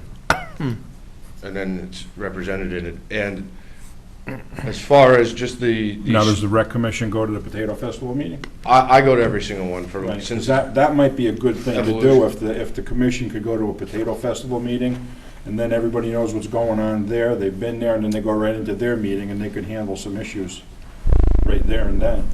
Well, so, that's what he's asking for clarification Right, as well, that's to, what we're trying to get to, yeah. is Park and Rec. Well, it would seem then, the way it's operating, that you've got Pam, you've got the rec commission, and everyone else is a group of volunteers working under the rec commission and Pam. Right. The way it is now. But I don't know if they've been working under the rec commission. but as far as financial responsibilities and obligations, Roseanne, correct me if I'm wrong, I believe she takes care of all that now, so that would eliminate that. Volunteers of people handling money and. Right, well, if they have to go out to bid and stuff, I'm sure you guys have to review that. Right, I believe, you know, just for the amusement rides, I believe she's already Right. written up proposals and whatnot. So it's all followed you know, The following fireworks, proper. the amusement parks, the amusement rides have to go out to bid, and It's just my personal opinion, that's all being followed the proper And that ways hasn't and been. ordinances and, right. Right, so. I think, isn't part of the problem decision-making? The It's problem not so is, much it the, gets you brought know, up to us and it's we just- don't have an answer to, There's a difference between what the commission decides and what Pam decides, and I think it's a decision-making issue that seems to be the problem. Who makes the final decision? the issue is who makes any decision. Well, there's It some big doesn't- decisions that have to be made, and that's the But if question, there's who a- makes that final decision? Correct. But the issue, for instance, like the cooker or 4 days, 3 days, volunteer help, when it comes to our commission, we don't answer because we don't know if we're in charge or not. Well, then there is a problem. Right, but that's hence why we've We're asked here. in the past. I would think though, if the rec commission's in charge and they voted on 4 or 3 days, that's what it is. Right. but they But they haven't voted on it. that's not what's happening. I know that's not, but I'm just, I mean, We're scheduled to vote Anyone on else, that you issue know, Monday. Okay. jump in, but if you're a commission in this town and, you know, you've got the paid people that come and, I mean, Joe, you were on planning and zoning forever. Now, for when planning and zoning voted on something or directed the paid people to do something, they did it. Absolutely. Well, So I don't understand why the rec commission works differently than that. Well, let me offer this. You mentioned, and you're right, one of the aspects of the Recreation Commission is to adopt rules and bylaws for the ordinary transaction of the commission's business. That's where I would expect to see the relationship between the board or commission and its, in effect, executive director, Pam. And what I would offer to do, if you could, well, I'm sure Lisa Valenti would have a copy of these bylaws, presuming they exist. I would be happy to look at those and share them with the council and draft any revisions that I might deem appropriate. And then submit them for the Recreation Commission's review, because there's no director category here. There's just a Recreation Commission. And just like with the, you know, in effect, the director is someone who is overseen by the commission. And what's happened is there's been a blurring of where the lines are in terms of what the director can initiate or be individually responsible for without the Recreation Commission's approval. And we ought to see what the bylaws say, and if something needs to be added or revised, and see if that doesn't provide some clarity. wouldn't it make sense that these volunteers that have volunteered to run this festival, if they are doing that, and they're doing it cooperatively, and they are in fact successful in bringing off the festival within their budget and putting out a product that makes the town happy, that no one is going to be looking to oversee them. But ultimately, if there's disagreement, as there now appears to be, amongst these volunteers, there needs to be somebody in position to make decisions. And the logical somebody, I think, is the Recreation Commission. Well, I agree with that. I don't see the Recreation Commission overseeing the volunteers. I see the Recreation Commission overseeing the director, who would. However the information flows, it's got to flow from some person or body in charge.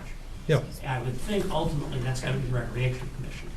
The one caveat I have on that is, well, I wouldn't want to see the Ambulance Commission go out and buy an ambulance without coming to this board. I likewise have some reservations about either the volunteers or the Recreation Commission deciding to make a capital expenditure without the authorization of this council. Because ultimately, a bad decision comes back to this council in the form of, when are you going to write the check to make up for our oversight? Yeah. So, yes, I'd like them to be a semi-autonomous body. I'd like them to deal with their own volunteers. I'd like them to do that amicably, if at all possible. But, and their day-to-day operations and budget and what they need to run the festival on an annual basis, seems to me that we've entrusted that to them and they've done a good job with it. It's capital expenditures that concern me. It's the capital spender and the hiring, which we did the hiring. Right. And so, A those are hiring the to two, control town law. Right. right, and those are the two things. Well, look, it's That a we lot will easier to amend an ordinance than it is the town charter. If you want to, I don't know that you can, whether we can, or I can wordsmith the cooker into the rules and bylaws, which are really procedural, which is really a procedural document. But if Can't we just put in there if something over $7,500 Yeah, is capital- an expenditure has to come to the yeah. council? well, or we can simply say that this organization is subject to the same purchasing and bidding procedure that Right. all other boards and commissions I'm are, not comfortable which they with already that. are. What's that? I'm not comfortable with that. That means they can make a decision to go out and buy a cooker for $15,000. Right. As long as they do it according to the town ordinance on Right. purchasing. Well, what you're really saying is That's that, what I said. you're really saying that you, that is the council, should have final say over Yes. capital expenditure. Yes. Correct. So We you do it gotta- everybody else. So you either, so I'll take a look at the rules and bylaws and see if they could possibly lend themselves to something of that nature. We're talking, that's not normally what those are for, but I'll take a look at it, and in the absence of that, the council can consider amending the ordinance to provide that any capital expenditures, notwithstanding the discretion of the Park and Rec Commission, must go and be approved by the town council. Okay. Just an extra paragraph, and that's not gonna take, you're not gonna have to put it on the ballot, it's not gonna take 6 months, you'll have to have a public hearing, but that's probably, well, I take that back, I think I went down the wrong path, it's the Agricultural Commission that's got an ordinance, this is in the charter, so it would be a revision to the charter provision. Let's take one step at a time, let me look at the bylaws and the rules, they say rules and bylaws. So I'll look at it. And I'll also look at the rest of the charter to see if the council may have authority anyway. Okay. Very good.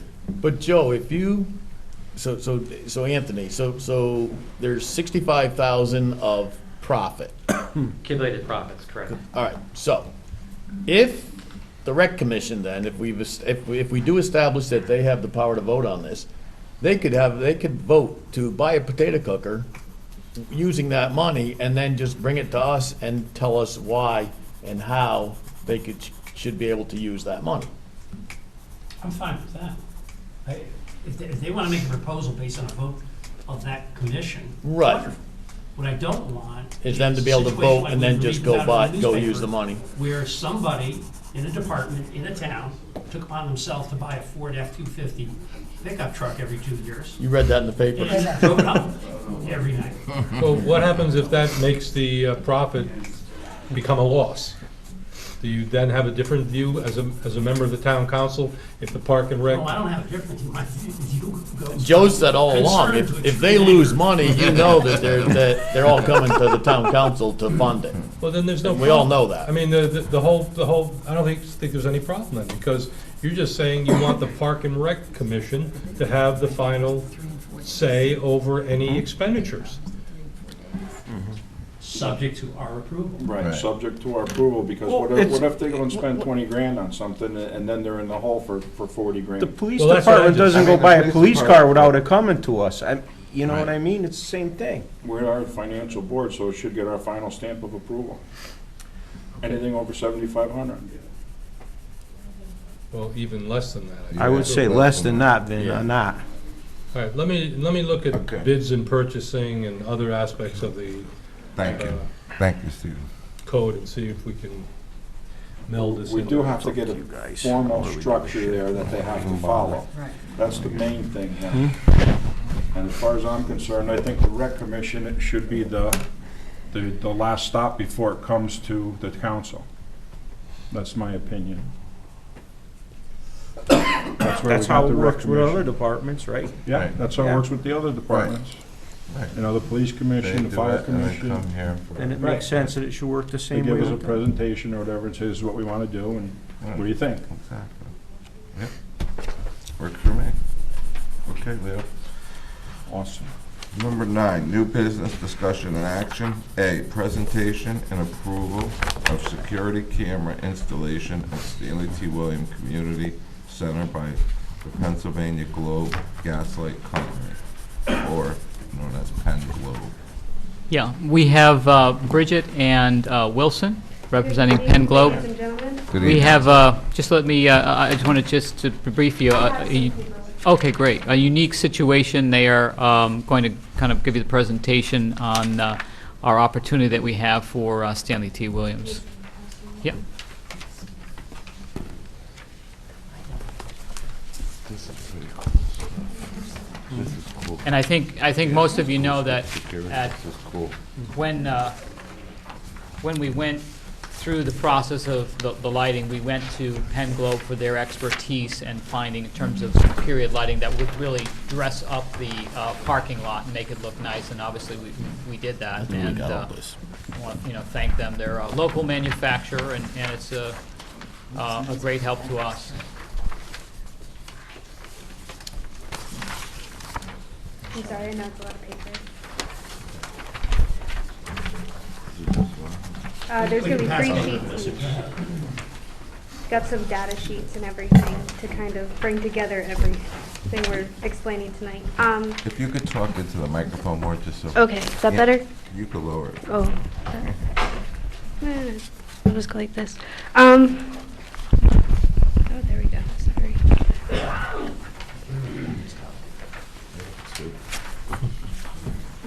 So Penn Globe has decided to join the Global City Teams Challenge, which is a competition between that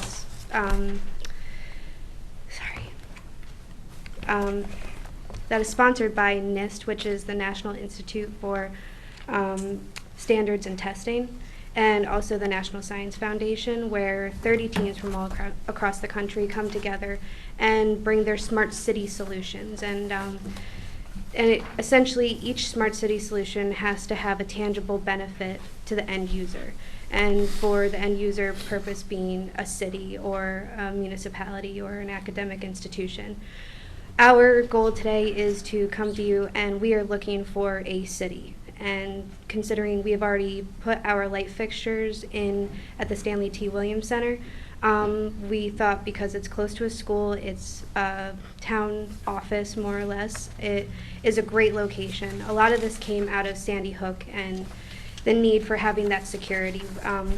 Our security system right now, it's called the Conchia Data Pole and the Antigo surveillance camera.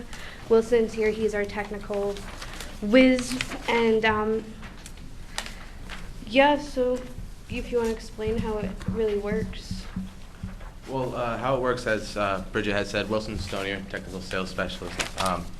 It came all out of the Sandy Hook, and it was initially designed as we make outdoor decorative luminaires, try to come up with a way to take advantage of existing real estate for municipalities in order to, God forbid, any sort of terrible tragedy, to increase efficiency, reduce reaction time, response time for those situations.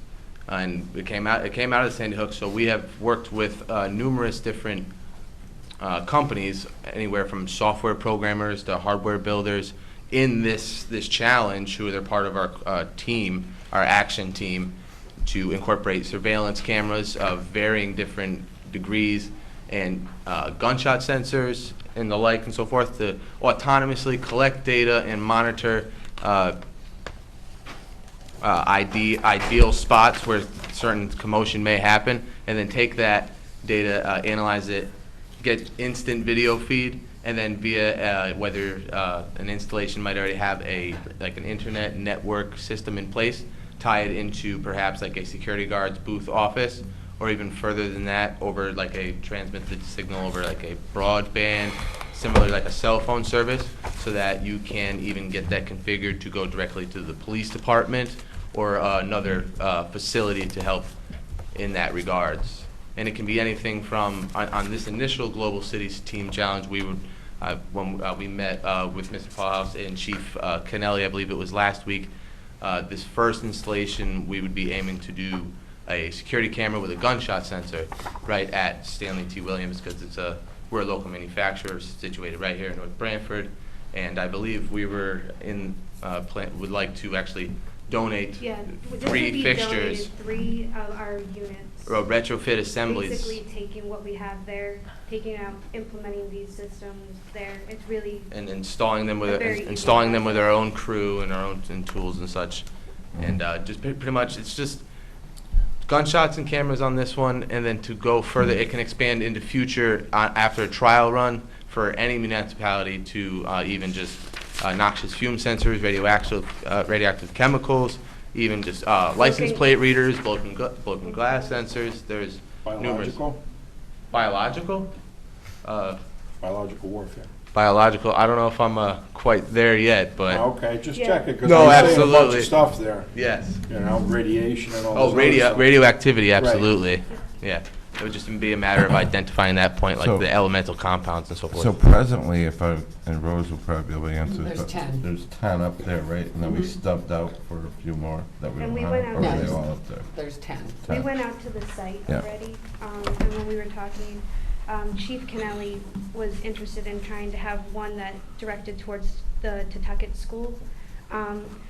This is essentially to be the type of surveillance that's under the trees, facial recognition, because a lot of times when people have these cameras now mounted, there's issues getting the actual face. So The this, angles with the not pan good. tilt zoom, we have this actually up and running at our facility, right up the hill. It's been in, It's been in place since about March of 2014, and we're lucky enough nothing's happened yet, but Right. it has been calibrated to be fully motion detection functional. You can draw off, when we went to do our preliminary, look over of the site, there is a pole, for instance, right in front where it's almost right at the door. You can mark off after hours to say, per se, that area for a certain time. So if anybody were to come to that area, it would trigger and automatically notify, reroute to the appropriate official to do whatever action may need. 360-degree camera? yep, 360 pan degree, tilt. yes. If the power goes out, does it stay on? Can be auxiliary power systems in place. Where does all the information go, to the cloud?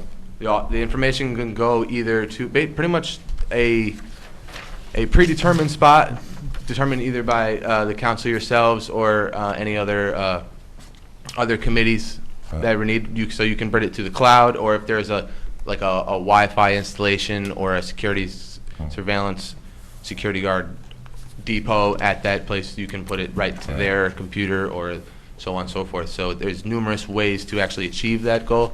We just now have the real estate already existing, and we have the technology and the ability to incorporate that, and we would like to prove it and not only win the competition for ourselves, but show that local town and a local manufacturer teaming up to really combat something that unfortunately is becoming an increasing I problem. think it's a great idea. I think you should meet with either the police chief or Michael, and We already have. as so- far as where to locate them. Yep. and, Yes. You know, because security is such a confidential, high-risk Exactly, thing. You don't want and to talk we about even it too much. talked about and- Chief Kennelly wanting these maybe to have the alerts go directly to the police cars. Right. So Wilson is The- working on that and Okay. would go and meet with the police and. Good. The limits are virtually endless on Yeah. how you wanted to tailor it. Right. It's just a matter of getting the hardware and the installation Right. in Probably place, would be best to bring it right to dispatch. Right. you know. Did you say you'd have to remove 3 of our existing fixtures to put this in, or these would be in addition to what is there now? We would have to take 3 down to retrofit. It's a very easy installation. We already have the kits. All right, but as a light function, those globes that are there now, would Yes, that sir. be in any way diminished or eliminated? Oh, no, there is a full LED lighting source there in the fixture as well as. there's If I may, we use smaller profile cameras, as you can see in the pamphlets I believe we passed around. The cameras are mounted drop forward off the lens. Those are Yeah. small profile cameras, and we have done numerous testing out in Boulder, Colorado, to reflect the light throw, and we have photometrics on that and so forth. All right, I'm totally technologically impaired, so. So the light will still You're talking be there, way but they over will my also head. have the I camera. apologize. We're still gonna have lights. Yeah. It would not. As bright as it is now. Right. Yes. Yes. Yes, Okay, now in yes, addition, you want to enhance security by putting in whatever system it is that you manufacture. correct. At their expense. Okay. And you're doing that because you're involved in some competition that's going to get your business notoriety, more business? Is that the goal here? It's really to get, you know, our idea out there. It's just kind of a way to get funding, and we have a lot of people that are very excited about this project. We have the Connecticut Economic Development Team working, community development, and working with us. We have some of our partners are Coralt, they're Coralt and Remote Reality. They're helping us with the network and the actual camera and everything. But we have had counterterrorism come in, New York and Connecticut counterterrorism to come in and speak with us. We're implementing this actually in a city in New Jersey next week. So we're really kind of just trying to get it out there and give something back to your yeah, town. you know, and make this happen, because we really think that this could be a solution to a lot of. It's good by me. It's a new product line for us. We've been testing it in R&D for just about 3 years now, and we have been working with different companies throughout the country to realize this, and we can't see a better way to do it than Right, to well, it's team up. getting to be like Europe, where Europe has security cameras Exactly. everywhere because of the stuff that goes Case in on. point with the Paris thing and so forth, yeah. Right. Yeah. I hear you. Exactly. So I think it's a good idea, but I have to ask this. So once you get this thing installed, this monitoring and that's got to be some kind of an expense on the town? We will cover the data for throughout 2015, right now. That is our plan for this specific project. After that, you know, there could be other sensors. Right now, we're only implementing the gunshot sensor for this specific project. In the next couple of weeks, we plan on, you know, we really expect to have a full range of abilities. What's the maintenance on these? Any large maintenance costs? The maintenance costs would be, everything is outdoor environmental proofed rated, so we don't have to worry about that sort of stuff. Maintenance would be very, very minimal. Minimal. It's just like an IT checkup, if you have And like as an far IT. as the data charges, what about would that run, depending on how much data we use, probably, I'm sure? Yes, Yes. and there's And customizable. we're partnered with Verizon Wireless right now. Yeah, we are an innovation partner with their machine to Yeah, machine. if you could just give us an Vision idea of what Suites. it'll cost us afterwards, when you guys are all done paying. Of course. And this way we'll know where we stand. Right. So you're getting to the internet via Verizon? Yes. Yes, that's our And carrier then with partner every right now. other, like, upgrades, like, what would be, you have an idea of the cost of that? I mean, I know you have a gunshot sensor, but, you know, what's, Like Is- an upgrade, like a like Is there a license- camera like the as well, or license just a plate. gunshot? Yeah. It's a camera and a sensor and the data collection. The data collection and all that is in the post.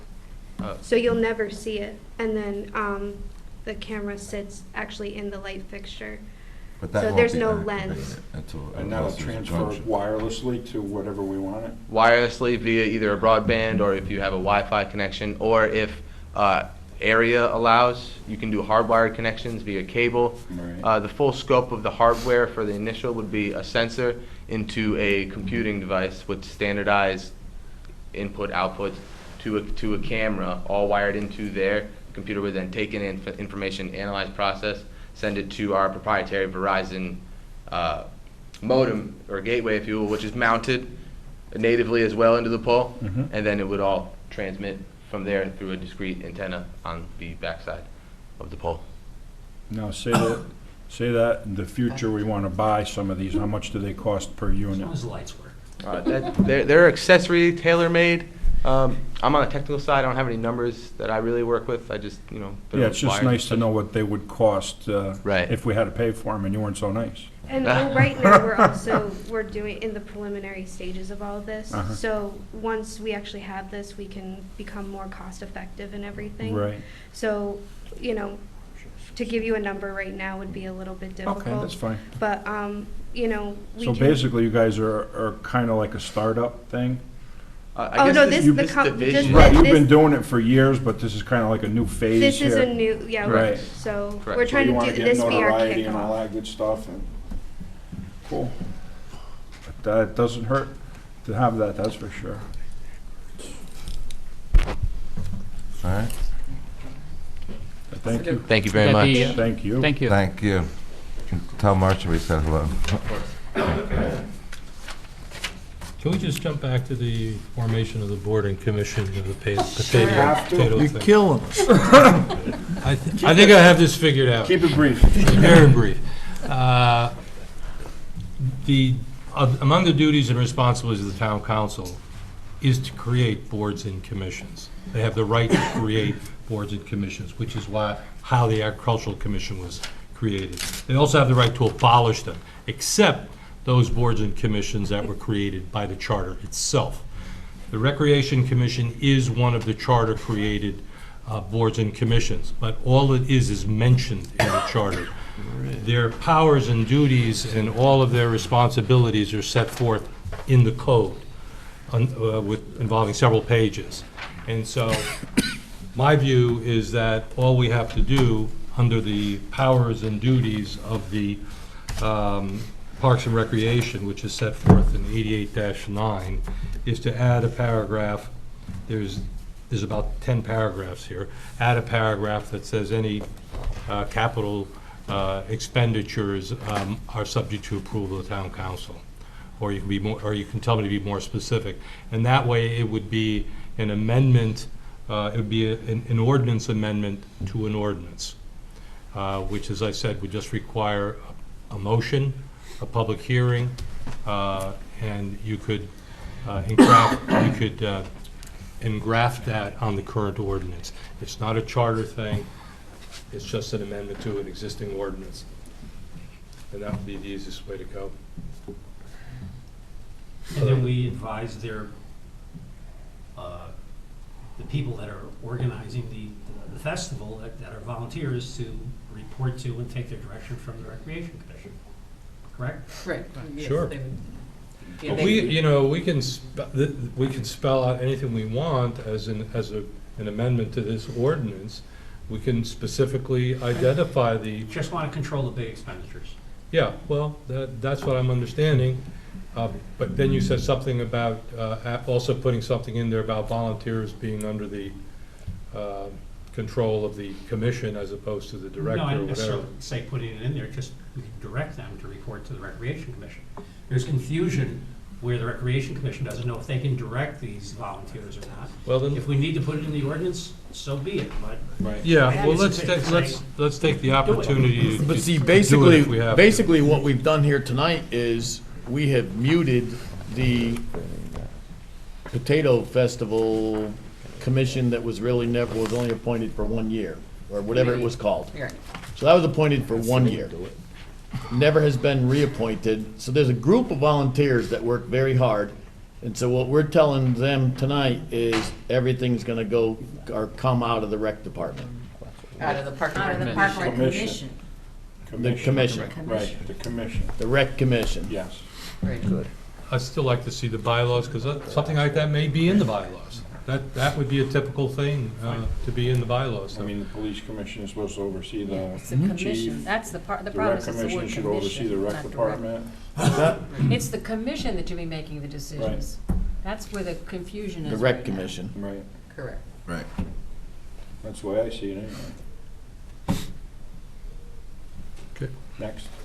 All right. Just, For if sure. I could just clarify on, back to Penn Globe, on their, they are in a competition, and so Right. part of the approval is tonight that that's okay, that we can, Move move forward. forward, but that they would, in their publication, say that they're teaming with the town of North Branford, that they're, presenting this installation demonstration project, and that they, reference us in their literature and so forth.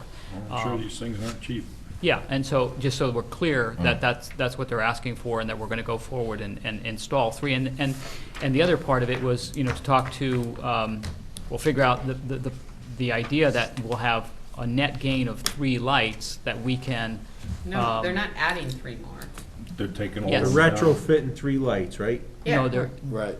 No, they They're said adding they were them too? They They said specifically answered my Yeah. question. Yeah. No, they're not adding. They said they were Add retrofitting. your So- camera. Right, So the basically- existing lights that are there are now Right. gonna have a camera. Right. and, It's gonna have Yeah. a new light. And with as well camera be a in it. light. I'll see if I can get them, because that, They left. That's what they said, though. Yes. He asked Yeah. them that. Right. Yeah. they- Yeah, that's what it Say is, because that. then the power and everything else is They're gonna there. run the They're just gonna power bill. retrofit the fixture. I already know this. You don't have to ask Well, them, Michael. We're not They getting gotta 3 dig blue it lights. up We're and taking down. 3 lights. Yeah, and because putting we didn't Joe put asked conduits in to add additional Right. lights. Right. Yeah, So- because I asked that question, and the issue, and the answer I got from Marcia, I think it was Marcia, when we were there, when Chief and I were there, that they're different than the lights that are there, that they're manufacturing this unit from top to bottom as different than what's currently out there. So they would have to take Wait a minute. that whole We unit need out. clarification of that. Yeah.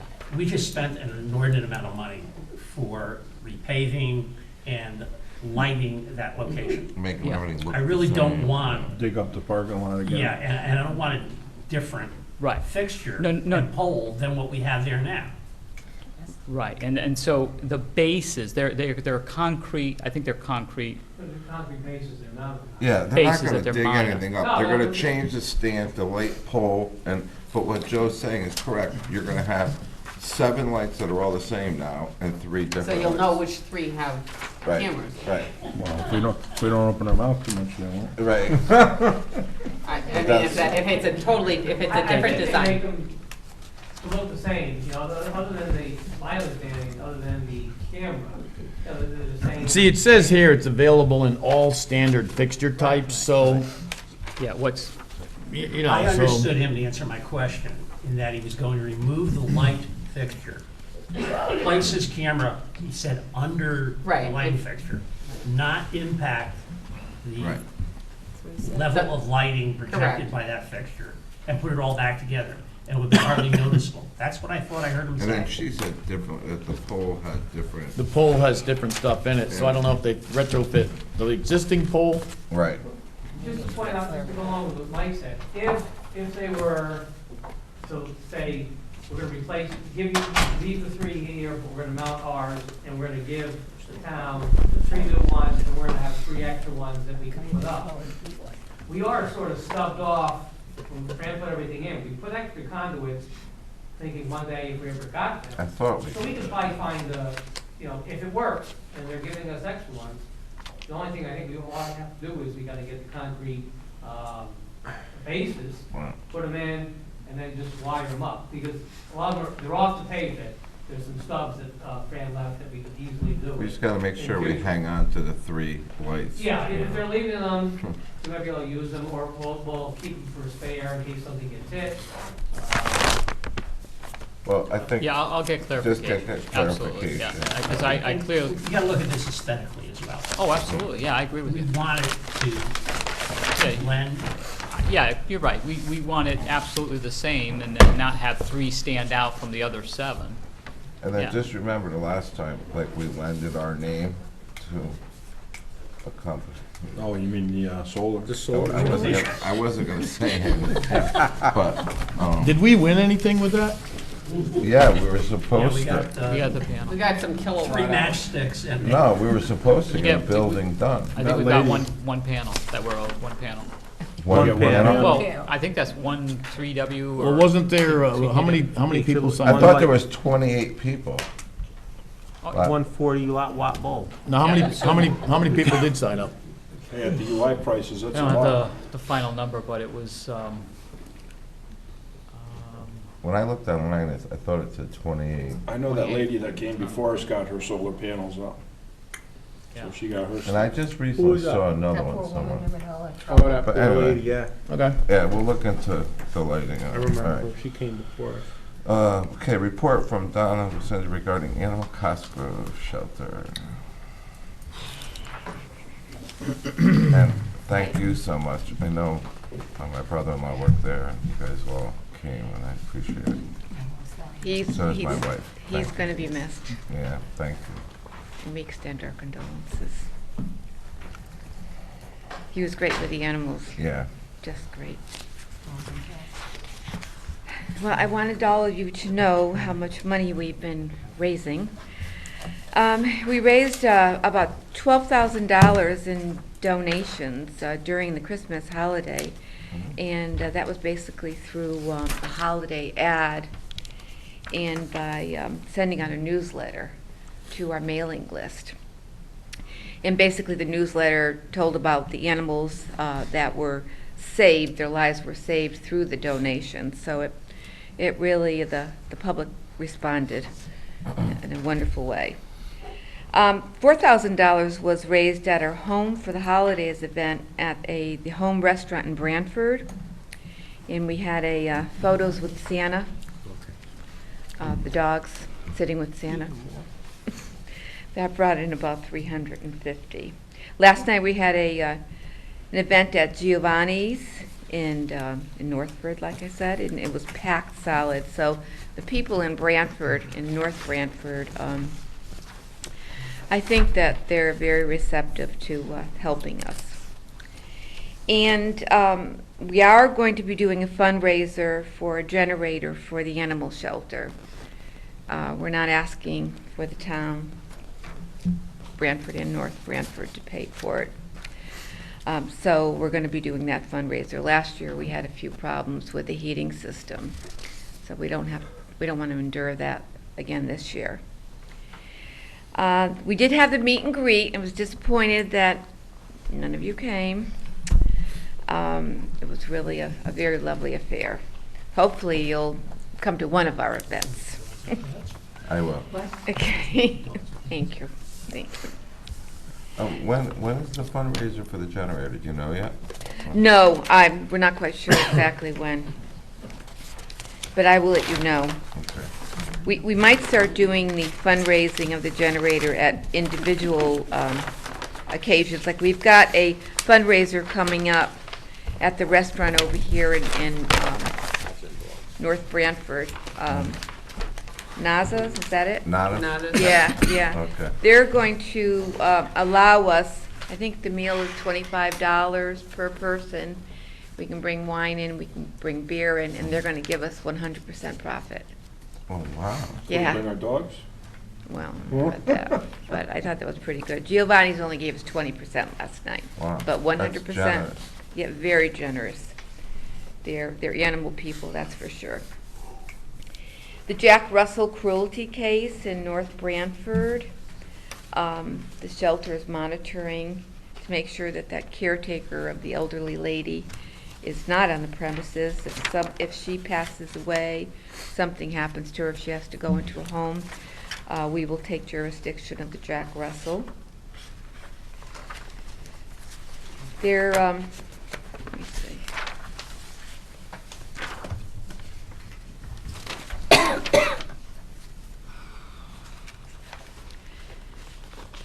Connecticut School of Broadcasting did a special on us, a day at the animal shelter. And I guess they do certain projects with students. And I'm not quite sure exactly where they're going to broadcast it, but we do have a small film on it if anybody's interested. New Haven Living Magazine is going to be running an article. They're choosing 5 people in the animal rescue industry, and we were chosen as one of the places to highlight. So I think that's a good indication that people are becoming aware that, you know, our animal shelter is a good one. Highly praised. I felt really good about this. Laura Bourbon, our animal shelter, she is going to be joining the task force. There's a task force that, it's a raised bill, and what it is an act establishing a task force on the humane treatment of animals in the municipal shelters. So she will be part of the group, and I think that that's a step forward in helping and protecting the animals. Some ways I think Connecticut is a bit behind places like California and other places in the nation that put more value into their animals. Our upcoming events, we did have a rabies clinic, a free rabies clinic for Branford and North Branford. And we had about 50 people that had received free rabies for their dogs and cats. We're going to have an adoption event over on Pet Value in Branford on the 24th. And I told you about the luncheon at Donatas. And another adoption event at Agway. So that's pretty much it. Oh, they adopted out about 10 of the cats from North Branford. In the past couple of months, they had a very high rise of adoption of cats and dogs. And they adopted out about 7. They've redeemed about 8 dogs. And the redeeming fee is about $25. The complaints in the area were pretty much the same complaints as they've always been, nothing quite unusual from, the dog on the leash that the homeowner leaves outside, no food, no shelter, which is bad in itself, but pretty much the same though. And What day is the adoption at Agway? well, they just had one in January, but they're having another one. And Agway is wonderful to us. They're very, very supportive.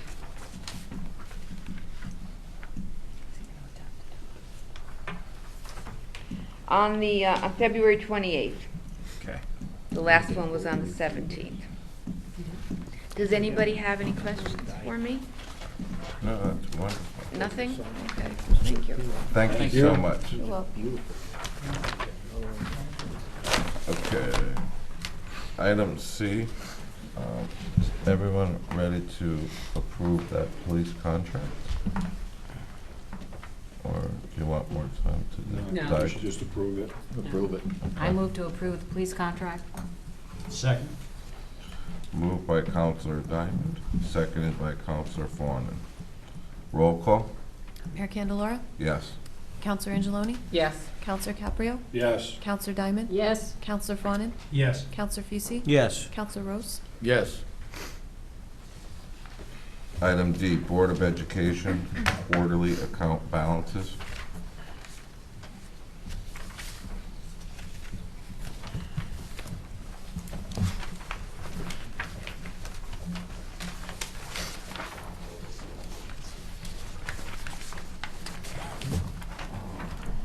It's informational only, requested quarterly basis to, I'll say it. Unremarkable. Unremarkable. Board of Ed, just following the request to have a quarterly update on the balances. So that's what was supplied. I was gonna ask that lady if unremarkable is a generally accepted accounting principle. Wasn't there an I think issue we with should the get the FRC truth and of who did the money with that or something? Yeah, that was Yeah, the that's what I audit. thought it was. Yeah. Yep. There's no, it's the There's same no person. Right, there's no structure, there's no. It was one person doing everything. Right, yeah, that's gotta change. Right.